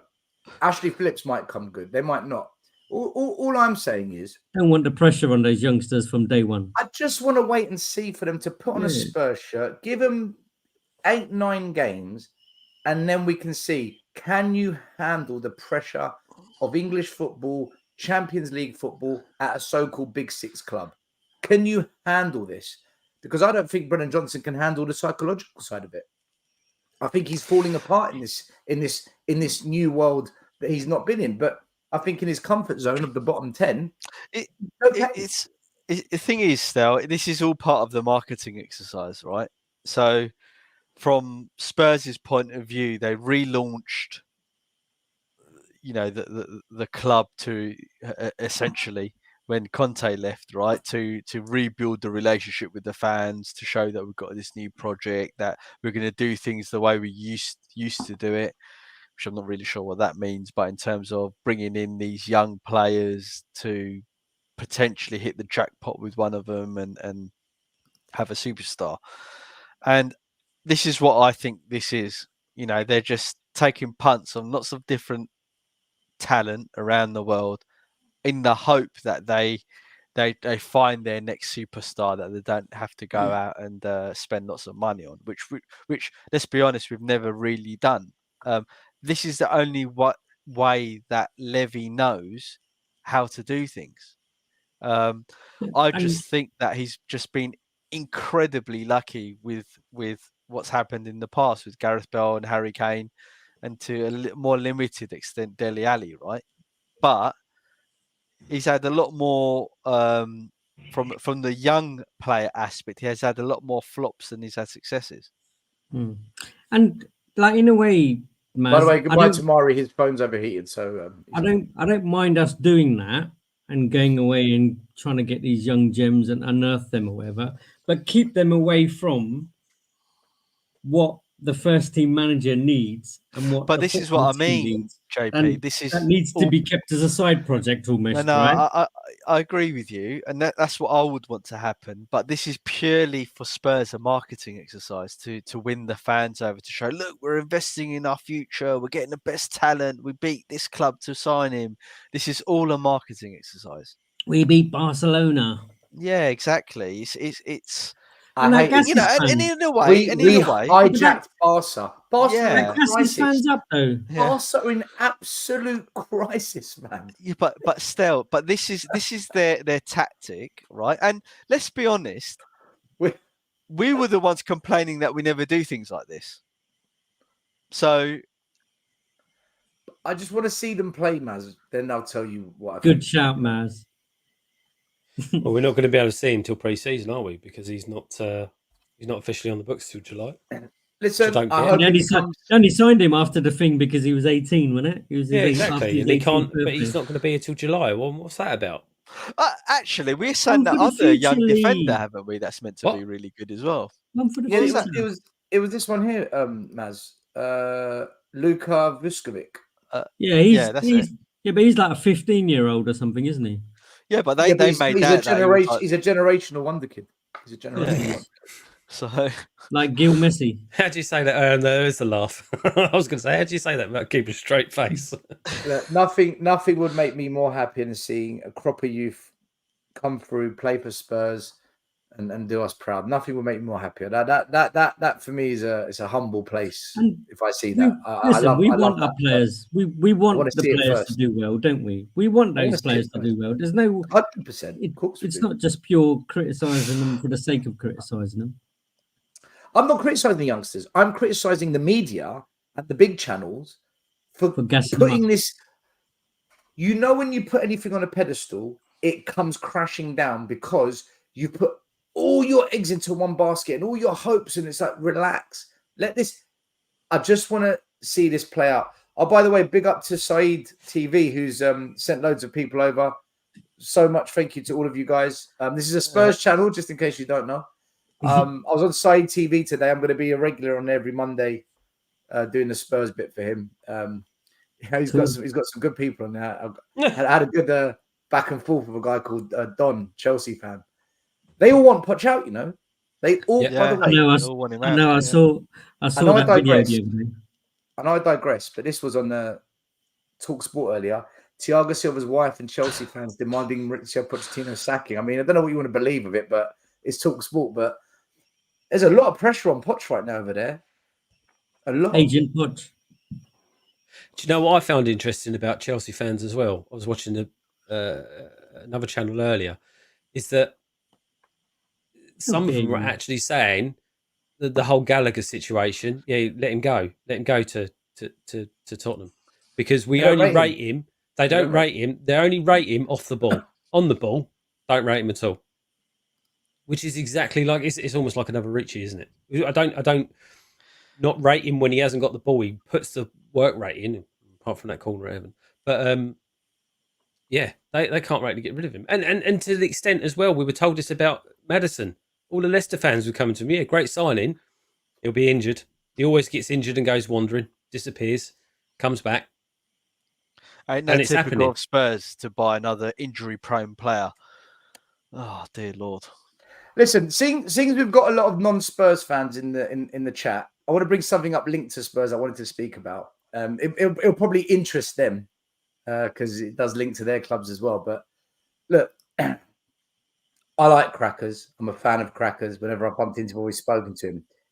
He put this tweet out this week, and he said, "Mate, all I want is to be proud and enthusiastic about Spurs. All I want. If we pick up a couple of trophies on the way, that's a bonus, not a demand. This man is giving me everything." Now, I replied to him, and this is what I said. How can we call ourselves a Big Six club if winning a trophy is a bonus? And what was the point of building a £1 billion stadium if we're going to now look at trophies as a bonus? I'm sorry, but this is madness. He replied saying, "Don't tell me what to think, don't know what to say." And I knew he got all defensive. All right, whatever. And I replied saying, he goes, he called people that listen to me my cult. So I said, look, we've got £1 billion stadium, so we're now going to look at trophies as a bonus. I'm sorry, I got told to go to Wembley for 2 years. So now it's a bonus to win silverware. And then I put, is cult another word for fans? Because last year we used the word legacy, because Levy called us legacy fans. So I just kind of played on it. But guys, please help me. Since 2000, right? Look at this. Well, you can put an FA Cup in there for Leicester as well, by the way. This must be old, this artwork. But but still, he's And a happy. Champions League, and another Premier League and FA That's Cup.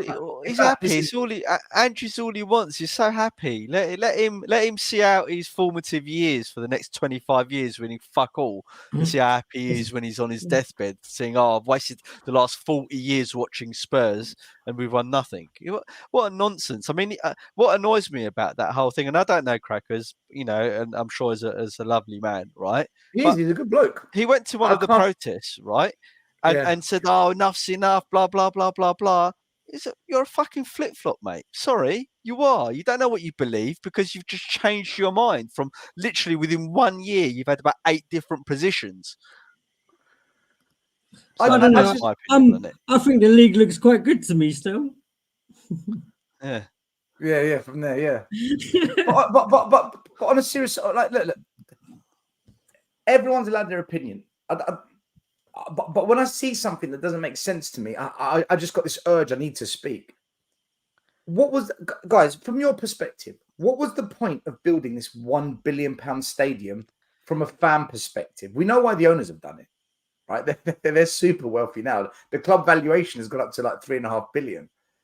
But what was the point of this if we're not going to win silverware? It's a better level of pie. Toilets are different. They've got soap in them now. Yeah, still, to be honest, you know our opinion. It is literally all of that. You know our opinion. I'm with you. I want to win. I want to win trophies. I'm fed up of us doing what we've been doing for the last 24 years. We need to win trophies. We need to reassert ourselves as one of the top clubs in London and in the league in terms of winning trophies, right? It's not happened in 24 years. So how can he be happy? How can him, having watched Spurs for 30, 40 years, be happy at what's happening now?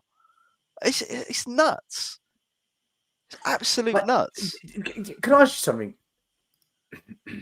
Is this just a crowd-pleasing tweet, or do you think he actually means this? Well, Crackers is diehard Tottenham. He's a diehard Tottenham fan. You should say what you mean, right?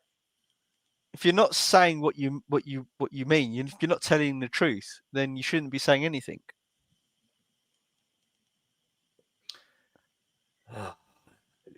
Yeah. Look, I'm with you. I don't like what I mean. I'm glad you didn't tell me, that he had that back and forth with you, because I'm not happy. I don't. It wasn't a back and forth. He just replied and I replied. It was all. Listen, it wasn't unsavory or horrible, nothing like that. But I'm just trying to understand how all I want is to be enthusiastic. It's like what's happening in politics at the moment, right? This is why we're called Spursy. You know that. This is why we're called Spursy. Precisely. But it's like what's happening in politics now. You got a lot of people wanting law and order back, the economy doing well, right? Some of the problems in the UK fixing, right? But you've got the elite class not wanting that to happen, right? And they start calling those other people names, racists and God knows what other names they conjure up in politics. And it's almost like what's happening in our fan base, right? They're calling us a cult. Well, you mean the fans that want Spurs to win trophies in top competition actually wanting that?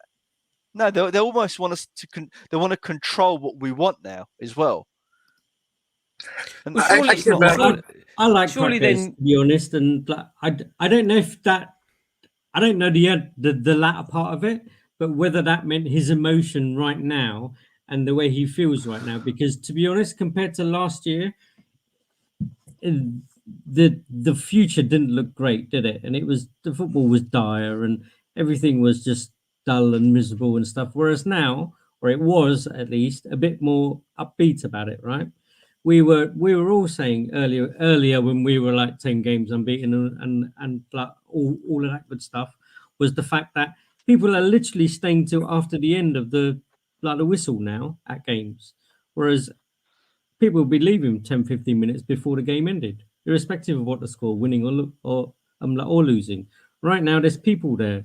There's a lot more of a buzz to the place. The environment's happier, smilier and stuff. And I don't know if that's what he means in terms of his emotion at this stage And I'm not making up words for kind of like whatever he said, but I don't know about the trophies as a bonus bit because that just don't Yeah, make sense.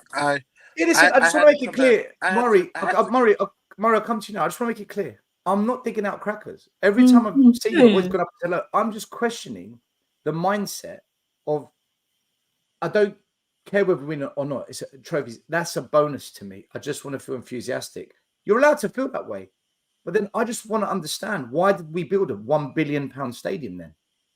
Why didn't we just stay in the old White Hart Lane and just give Poch what he needed and win, and just we would have been even more enthusiastic then, rather than putting the poor man through 2 years of austerity in the transfer market. It doesn't add up to me. But it's just a money generating thing, isn't it? Yeah, I had to come back because I saw that quote a couple of days ago. That post by Crackers got me so pissed off, so angered, because that should be for any professional club in any sport, especially in the game of football. We should always demand of our club a team that is ready to win cups and trophies. Always. It should never, ever, ever be looked upon as a bonus. For the club, the richest club in London, a club that has heritage. As much as people make fun of us, of our last 20 years, 30 years winning trophies, we are a club that has heritage.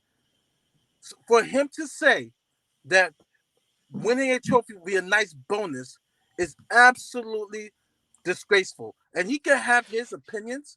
You know, I like Crackers. I agree with him sometimes, but that one is ridiculous.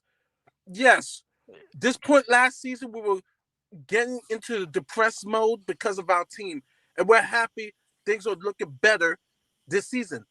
But winning a trophy should never be a bonus. It should always be a demand. And that's what gets me so upset about this fan base. Because we won't protest. We will always be happy clappers towards this board and Daniel Levy, because we do not demand success. We do not demand trophies. We need to demand that we should never, ever, ever be lax or complacent in regards of wanting the best for our club. It should always be that, and so 100%, Murray. Always like the frustrating thing is that Crackers is not the only one who feels that way. It's all about going to the stadium, you know, getting a couple of hot dogs and drinks and stuff like that. You know, if our team wins, that's nice and whatsoever. No, it's not about Tuesday, Wednesday nights of the Champions League or whatsoever. What's glorious, winning trophies. It should always be that. Still, it should always be the demand of the club. Always. Can you bring up that Super Tottenham TV comment that you had up previously? Right, that is spot on. This is what Cracker should be thinking about, right? He's a lovely guy. He's a good guy, right? Football is all about winning trophies and making new memories. Getting top 4 isn't an achievement. Give me trophies all day long. Yeah, it's about making and the key point of that, right, is winning trophies and making new memories. Is not just him, but people of that age group? You know, we're a little bit younger than him, but not by much, right? How are we going to make new memories? What am I going to remember from Spurs in the next 5, 10, 15, 20 years? I'm taking my boys there, Maz. I've been taking them obviously since they were like really I've little. got 2 young boys as well, 18, right? 18 and 22 now. What memories have we got? No, exactly. And this is what I don't understand, right, about our cult, i.e. the legacy fans, the proper fans, right? Because it's about winning and making the memories and walking down the high street with those memories in the cup that you made. Yep. What I remember else that. is there? 81. I remember that with the bus. Walking along Tottenham High Road. Can you imagine going to in Man United or something like that and going and standing in the fans and and all of those die-hard fans, and turning around and goes, "Oh, that's right, guys. It's not about the winning the trophies. It's just about having a good time." You'd get beaten by your own fans. You wouldn't walk out of there. Mate, It's you absolute go to crackers. Chelsea. You go to Crackers, it's Chelsea. They've crackers. got all of their trophies and everything they've won all the years. You go to City, the same thing. United, the same thing. Liverpool, the same thing. You go to Spurs, and you've got an empty trophy cabinet, and you're like, "Oh, you look We at all got these a bit of memories glass you on the built." floor. Man, We got a bit. you know what? We got a bit of turf in the lobby. Maz, I'm sick and tired of ESPN FC. I'm sick and tired of Bleacher Report. I'm sick and tired of Sky Sports. I'm so sick of every week, they make fun of us not winning trophies. Anytime we get eliminated, when we lost to City, they had all these funny posts, making fun of Spurs. I'm sick and tired of it. I'd rather see one trophy that was the freaking Carling Cup in 07, 08. And for me, I'm sick and tired of other fan bases, and I drown them out and whatsoever. Oh, you only have one trophy. But I'm sick of the media jumping into it, Domino's Pizza, freaking making fun of our club. And our fan base accepts that. And our fan base accepts that. We should demand to win trophies. Paddy Power. We should always demand to win trophies. Nah, man. It's like small penis mentality in our club. Come on, let's aspire to win big things. Let's build to have ambition to win things. It should always be a demand, never a bonus. Never a bonus. And please, Mr. Levy, do it soon before Murray's head explodes. I'll go all in. Shame on you, crackers, because you see the glory years, right? I have not. I was alive when Klinsmann played, but I followed international football. He was alive to see Hoddle. He was alive to see FA Cup glory in the 80s, right? He was alive to see European glory. Shame on him to say it's a bonus now and not a demand. Shame on him. Shame on him, because he has seen the glory years when we at least we won the most FA Cups. Shame on him. Do you know something, Murray? There's different fans I speak to from different clubs, right? And when I put aside the Arsenal, Chelsea, Man United, when I put the big clubs to one side, because they've got a bias. There's always a bias, and we've got a bias against a couple of them, right? That often happens. When I speak to fans who support Wolves, there's a guy I used to play with called Ian, Wolves fan. Wayne Holland, who's a Leicester fan. Got friends that are big Brighton fans that when I used to live down there. I've got a friend who's a West Brom fan. I've got a friend who's a Birmingham fan. I've got friends that support different clubs through, years of working in university. You meet people all over the country. Whenever I speak to them about Spurs, there's something that often comes up when we talk about Levy or the stadium build and the direction we're going in, or, oh, your manager's good, you're going in the right direction. There's one thing that always comes up, and I never know what to say. And they always and they say to me, you've got the weirdest fan base. I'm like, what do you mean? All fans are the same. Like, no, you're a lot different. Like, you've got a really weird fan base. I'm like, why'd you say that? And they say, what do you want? What do you as Spurs fans want? And I say, I want to win trophies. I'm like, yeah, but is that what you all want? And then they show me like YouTube videos. They show me clips that they say. They forward it to me. And I'm like, look, this guy just wants to be entertained. This guy wants to be competitive. This guy wants to be able to take his family to the stadium and feel safe. This person wants to see the youngsters come through. This person wants top four over trophies. And you know what? When you think about it,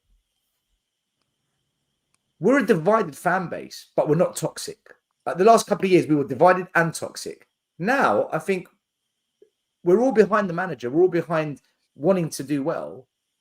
But I think we're still divided in what we want. Does that make sense? Because when I speak to those fans, they always say to me, like, we don't know what you Spurs fans want. You speak to Arsenal fans, we want the league title. We want to win the league.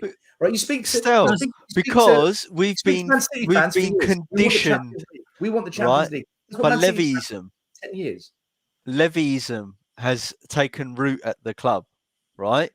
He's literally drained the lifeblood out of the fans and the club, expecting nothing. That's what's happened. Can I tell you what Spurs is? But how many of those fans still that you speak to can say they've got a go-kart track? Well, there we go. Do you know what Spurs is? Mate. Spurs in 2024 is a safe space. That's it. Yeah. It's a safe space. That's all we are. No, but I'll kind of like one thing I'll say is it did make me chuckle at the weekend as much as I was woke pissed. FC. I was totally pissed off about the football. I was absolutely pissed off about the result.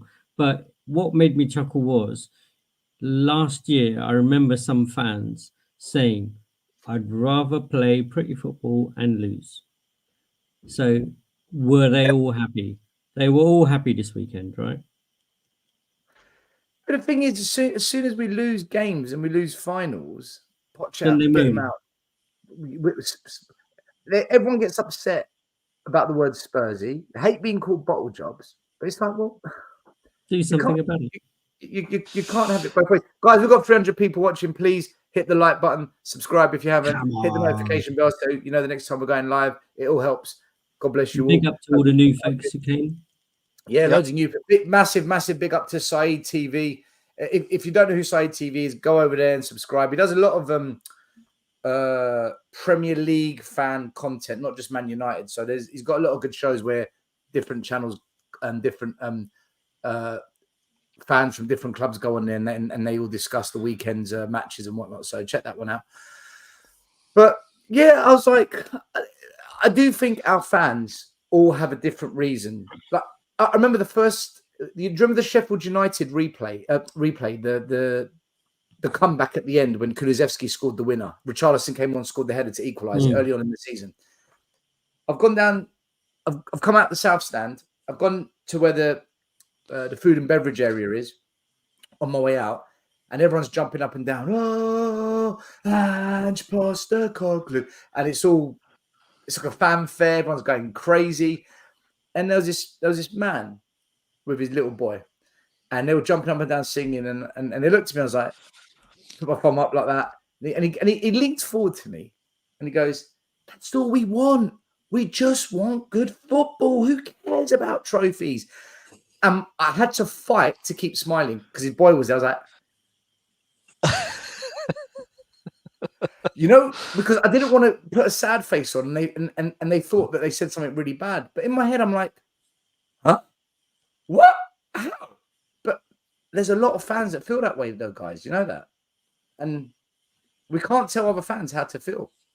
But I'm just gobsmacked that we built a £1 billion stadium to be entertained. We were being entertained quite highly in the old stadium. Poch gave us the most entertaining years in Premier League history as a Spurs fan. So I don't understand it. I don't get it. I just think, because I know people were, the debate, should Poch get to coach, Chelsea in the final, or should Chelsea do a Jose Mourinho and fire him before the cup final? I just feel with this club, even if it's the Europa Conference League, if we could just taste a sliver, just taste the cup, just taste it. Maybe I'm one lick. Just one lick. Open up, Larry. Open your mouth. It would cause a drive to want more. Like once you've tasted, you want more success, more trophies. That's my only hope. Like that's what going into next season. If you told me if we're winning the Carabao Cup, I would say fucking hell yeah, that's a great year because at least we can taste success and maybe, just maybe, as a fan base, we want more, right? Winning can be addicting, right? We want more. Like a crackhead wants more crack. We want to win more. We want more trophies. That's all I want. And that's why when we disregard, I have to say, I'm still mad at Ange in regards to what he did earlier with the Carabao Cup, because I think that would have been perfect. a perfect competition for us to start out. I mean, Pep started with it. You know, Klopp started with it, right? You start small, and without Club, we cannot disregard any trophy. Any trophy. That's why I kind of disagree with Will. Yes, I want the Premier League. I want everything. But if we could at least start with one Carabao Cup, FA Cup. Murray, this is like my third cycle, right?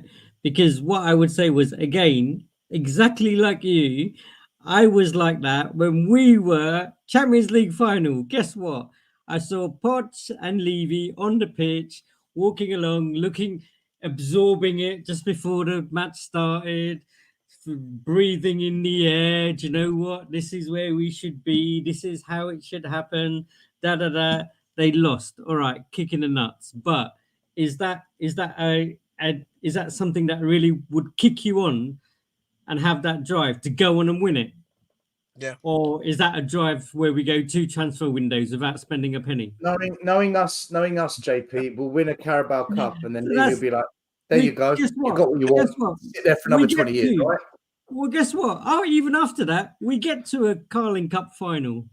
We have the manager in a one-off game. Which manager would you want in your box out of all the managers out there? You go one-off game. Let's have this manager who is our manager in Mourinho, and guess what we do? Yeah. You know it. It's a good point by 2J, but and the thing is as well is TJ. what are all the fans going to say in a couple of years' time? Andrew's going to get fed up and leave, or the project's finished for him, Yep. right? And he moves on, and we restart all over again, or we get this young Ange, New Ange. new Ange New mold Ange. manager, whatever, and it starts all over again. And then he plays a little bit of good football. Oh yeah, hopefully we'll win in the next couple of years. You know, in another 4 years has passed. The next thing you know, we're 8 years in. We've got the new Messi. Yeah, coming it's next just year. I can't. I think we should finish up on this topic too. But I can't believe, right, that the older fans are willing to tolerate, right, another 10 years or 15 years of winning nothing, right? And if they've got kids, letting their kids live through that as well with them. Why they wouldn't want a winning club. To be brought up on the Spurs that they had, or we, I should say, right, had when we were growing up. Because like Mari said, he hasn't seen us. He never supported Spurs back then. So he's obviously... I did a debate with Harry Scarf, who's, I think, 16 years old. And he's Levy in or leaning Levy and I'm Levy out. We had a debate for about an hour or so on this channel last week. And I said to Harry, I feel sorry for you. You've never smelt, seen, felt, tasted, experienced glory. You've never, ever, ever seen it, man. You don't know what a bus parade looks like. You don't know what it's like when 200,000 Spurs fans take over the high road. You don't know what it's like when you go to work, when you go to school, when you go to college the next day, and all those Arsenal fans are there. You have no idea what it means. Yep. And I don't know, and I feel sorry. It's a lost generation. JP, you can jump in on this. I just want to say, Terence Sampson, big up for the super chat. Sorry, I missed it earlier. He says, Ange is not a world-class manager. I think you might have said that earlier on, Mario. I don't know if you said that or not. Who? Not did you yet. say Ange is a world-class manager? We got to wait and see, right? No, I didn't say that at all. I think he's a good manager. If he actually wins something with Spurs, would he not be? Yeah. Be a miracle. No, I think world class managers are managers that win things in different leagues consistently, right? Yeah. And he's a world class. He's not proven he's world class. He's a good manager. He's a good manager, but people use world class too loosely with players and managers. Right now, the only two world class managers that are in the Premier League is Klopp and Pep, and in all of Europe, add Ancelotti. So would you put Klopp as world class? When you win a European final, and you got to a European final and to lose to Real Madrid, and then you get over 90 points 3 times, only to lose to a team that got 100. I would say you're world class. I mean, he built Dortmund and he got them to a final and got them to win, the last team to win the league against Bayern. So I would put Klopp. I would definitely put Klopp there as world class. I would put him world class. Ancelotti. I'll put Pep. It's a very few circles. I mean, if Ange brings in the trophies here at Spurs, shit. If he brings in the Campbell Cup, he's world class. He's world class. He brings us the FA Cup, Campbell Cup. I'm calling him world class because is that how low we are? Is that how low it is at Spurs? If you just win a Yes, Carabao it's Cup, true, man. world class. That's the thing of being starved, right? That's the thing of being starved still. You're on a level with Ancelotti. My God. Just win the Carabao Cup at Spurs and you are like literally Ancelotti. Dingo Yin, he wins something with us, he's the bloody messiah. It's exactly what we're like, isn't it? It's a crumb, man. It's a crumb.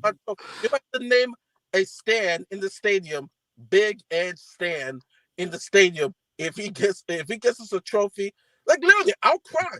I would cry even with the Carabao Cup because I'm like. You would fly over here for the game, right, Mari? You would get your ass over here for the game. Oh hell yeah! Oh, better believe it. Come on, Ange. Yeah, make it happen. Yeah. Last thing I want to finish off on, guys. We've covered quite a lot tonight, as always. I just want to quickly look at the Premier League table and just roughly, very quickly speak about the upcoming game. So let me make this a bit bigger. So we've got a game coming up on Saturday against Brighton. Brighton are currently 8th in the table. I classed them as one of the big 8 in that Richarlison, Johnson chart that I showed earlier. Brighton was one of those teams. The last time we played Brighton, we got absolutely battered. We rallied at the end with a couple of goals. Who scored for us? Ben Davies, and I think it was Romero. I'll tell you now. I've got it on the chart. Brighton away, it was Villiers and Davis. Oh, Villiers, yeah. Well, that's when he got hurt, wasn't it? That game. And the assists came from Son and Porro. So when we look at the Premier, you're gone. Richie's got his chance now, right? He's in form now. Let's see what he does. Yeah, this is it for me. I want to see what they do against these teams. These teams you see on the screen right now. Let me put Man City in there because I need to just scroll down. Liverpool, sorry. These teams here, these 8. I want to see what Timo, what Johnson, and what Richarlison do against these teams because these are the ones for me that really define a player. Because if you can do it here, I've got faith. Now, personally, I'd say still you're not going to see anything from Johnson. You're not going to see anything from Timo. You'll get Maddison, Son, and Richie. Well, listen, I'm going to wait and see what they do. But the last game for Brighton, they beat Crystal Palace 4-1. We drew 2-2 with Everton. Before that, we beat Brentford 3-2. Brighton, they lost 4-0, didn't they? Yeah, which was a wild game. Brighton's been a bit like us. They've been a bit flip-flop this season, haven't they? Yeah, they have. They've had some really bad results, and then they've had some good results. It's. I think it's one of those matches where it's on the day whoever turns up and wants it more. Well, they beat us last season. I think it was 1-0. No, it wasn't 1-0. Was it 2-1? I can't remember. But they're 9 points behind us, so we've got a healthy lead over them. In terms of goals, they've scored 42. We've scored 49. Their defense is actually worse than ours, and we've got one of the worst defenses in the top 8. So if we're going to go by these very basic metrics, we should be beating them. But as we know, controlling games, creating clear-cut chances, we've been struggling recently. So, guys, how do you see the game going? We really do need to win because Man United have closed it to 6 points on us, and that's no joke. They've found a bit of form, and suddenly, from being in a top 4 race, it looks like we've dragged ourselves into a situation where Man United have got a chance now. Villa have gone above us again, so they take the full space. We're in a top 4 race. I think it's going to be between Villa, Tottenham, and Man United. Maybe Arsenal, but they've kind of found a bit of form as well now. Man City are actually on 49 points because they won tonight 3-1, so I need to update this. But look, if we want to get top 4, we got to beat Brighton. We can't keep slipping up. How do you see it going? Maz, you can go first. This is another must-win game, big game, blah, blah, blah. Kind of cacking myself about it, to be honest with you. If we play like we have done against Everton, I think with the amount of chances that Brighton will create, I think they're going to do us like they did us last time. In a weird way, I can't see another result, and it's quite worried that I'm saying that, really, because we almost got a full-strength team, but we just don't have the quality. Spurs, we can't lose to Man United because we've already played them twice. You've got to change that photo, man. So I think we will, I really don't want to predict a loss, but I think my gut is telling me, I think it's going to be a 2-2 or a 3-3. High-scoring draw, more drama, more talking points. So basically, if it's a draw, we're going to come on Monday and repeat this exact same conversation for another 2 might hours. as well just recorded this and replay it and just edit out the team names. Just say Brighton. The date and the team name. I could just put a new thumbnail. Spurs 2, Brighton 2.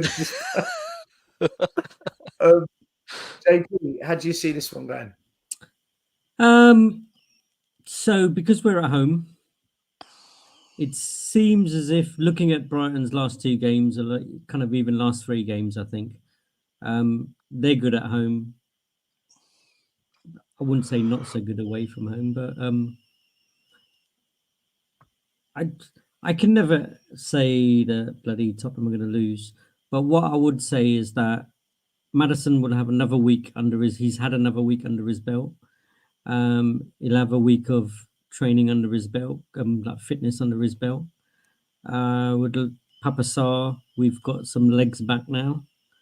So them I see as positives.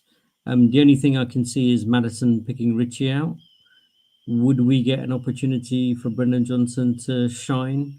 It's another home game. Is he going to be shy, or is he going to raise his game? It's up to him, like the ball's in that court. I don't know whether it's worth trying. And I think I saw someone say earlier, is just put Porro up there. Give him a rest.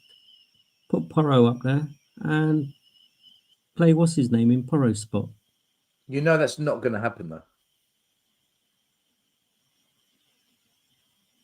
Not the fact that we've paid money for him and bought him, you mean? I just don't see us playing Porro high up. I think it's going to be him and Kulu, isn't it? It's out of him and Kulu for back. that spot. And kind of like Kulu's also been hot and cold, isn't he? Like, he hasn't really lit it up. Kind of like again since he's come back. But Kulu and Bentancur have been poor the last 3 games, especially Kulu. They've not been good. I think we'll probably sneak it 2-1. It will be squeaky bums again come the last 15-20 minutes. But we'll do whatever. Maz has gone 2-2 or 3-3. Lee?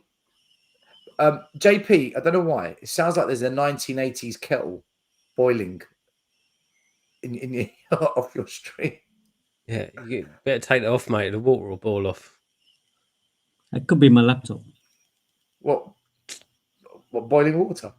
There's no boiling water. I'm not in the kitchen.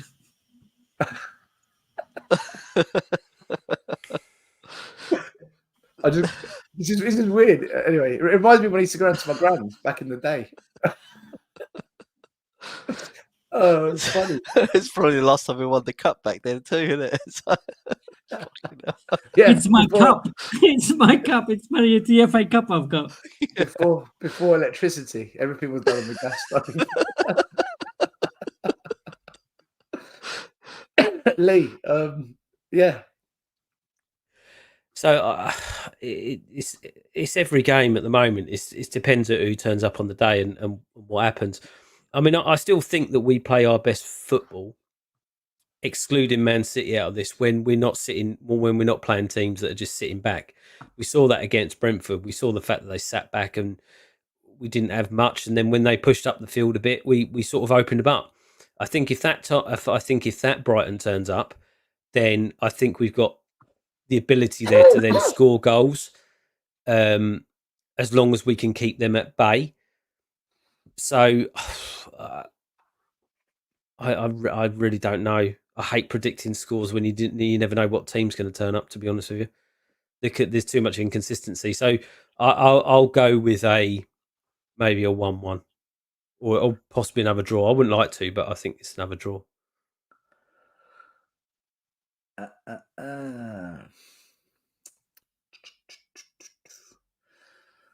I have no idea. Mm. I don't want to say that just because it's not good for content, but I really don't know. I'm gonna go 2-1 win because we're at home. I think at home the fans just help us just get it over the line. But I don't. I'm with Maz. I'm worried.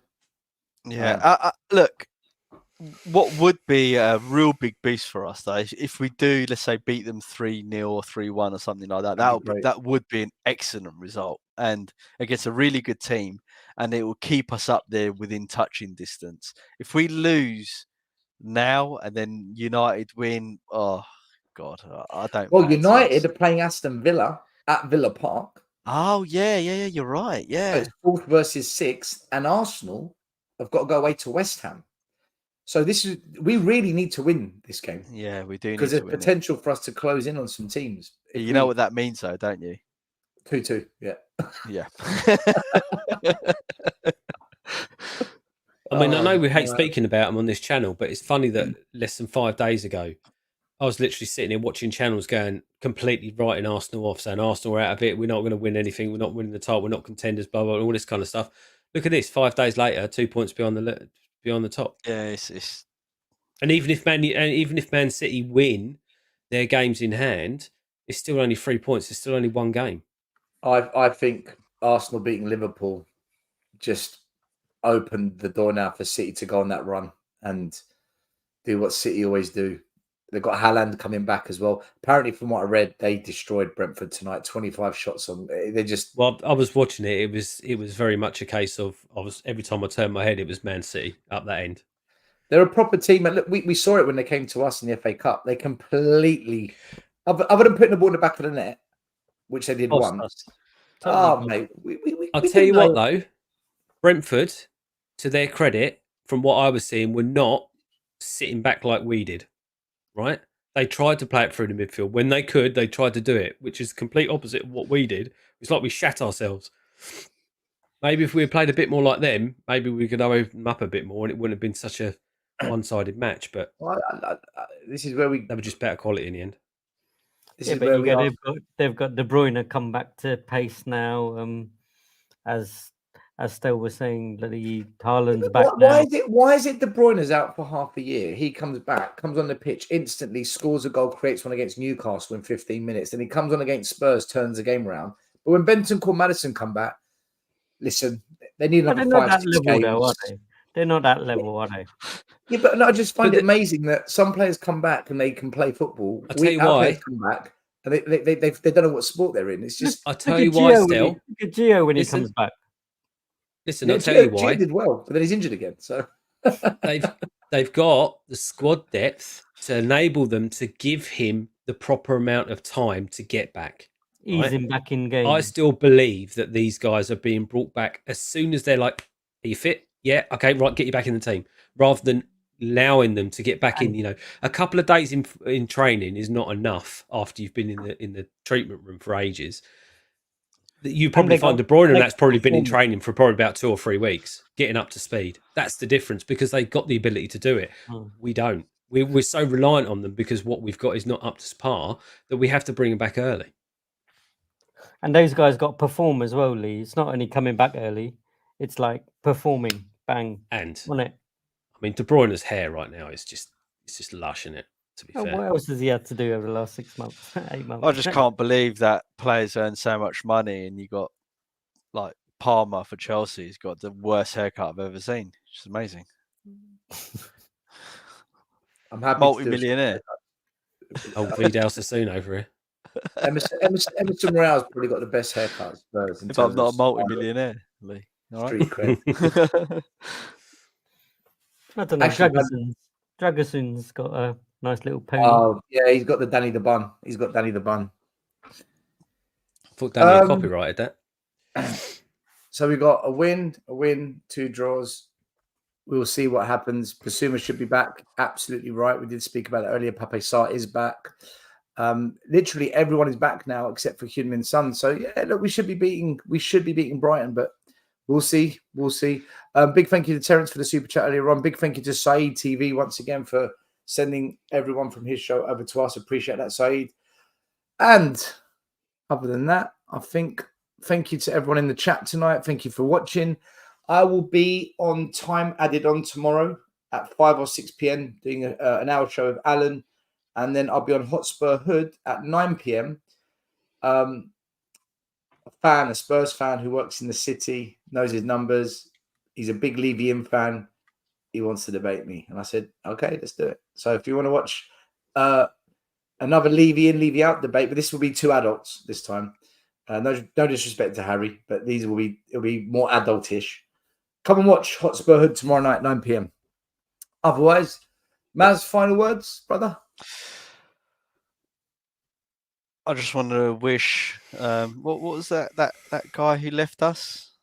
He done a really good job. He got the naming rights. Really gutted. Gutted. Oh, Todd. That's it. Yeah, him, Tom Klein. Oh, yeah, I forgot his name there. Yeah. I'm really gutted that he left. He's going to Chelsea. So, I'm sure everyone will join me tonight in mourning the loss of a great commercial officer. I look forward to Rory's video next week. Yeah.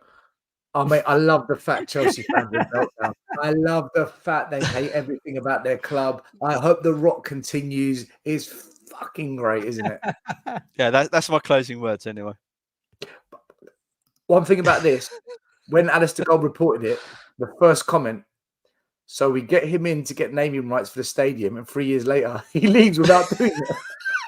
That's an easy job or what, eh? Has he just pulled off the best job in history and just made it just he's blagged his way for like 3 years. He has hundreds of thousands of pounds in salary, and then playing, 6 years later. He's just been playing solitaire for 3 years. Yeah. Anyway, JP, final words. I mean, I'd like to hope that the team are getting the gang back together, as it were. I think kind of like Sonny's still out there. I did see him the other day. He scored a banging free kick. Obviously I think he got a pen as well, but someone else took the pen. But he scored a banging free kick to get his team through to the semis, I think it is. So big up to Sonny. Looking forward to him coming back though. But again, I guess he's going to need a gap or a couple of weeks or a week or whatever it is to recover a little bit. But yeah, straight back in. It's good that the gang. It's good that the gang's getting back together and let's roll. Come on. All I'm going to say is we just need to keep level-headed, trust the process. We can't do everything in one window. Can't do everything in your first year. We're overachieving. Come on, you Spurs. You sounded like the perfect Spurs PR employee. Can we clip that and at the start of every season, just quickly play? Can't do this, can't do that. 30 years later, I would say the same thing.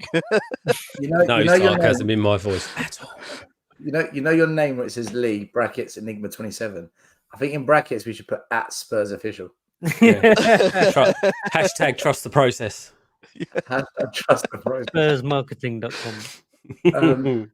All I'm going to say is, once again, thanks for watching. Please like, subscribe. Appreciate every single person who is engaging with our channel always. And Poch in. He's magic. Keep it up, Maurizio. Guys, peace. Have a good week. We'll see you next time. Ciao. The first game we look for, Robbie. Tottenham away. When we got Tottenham away.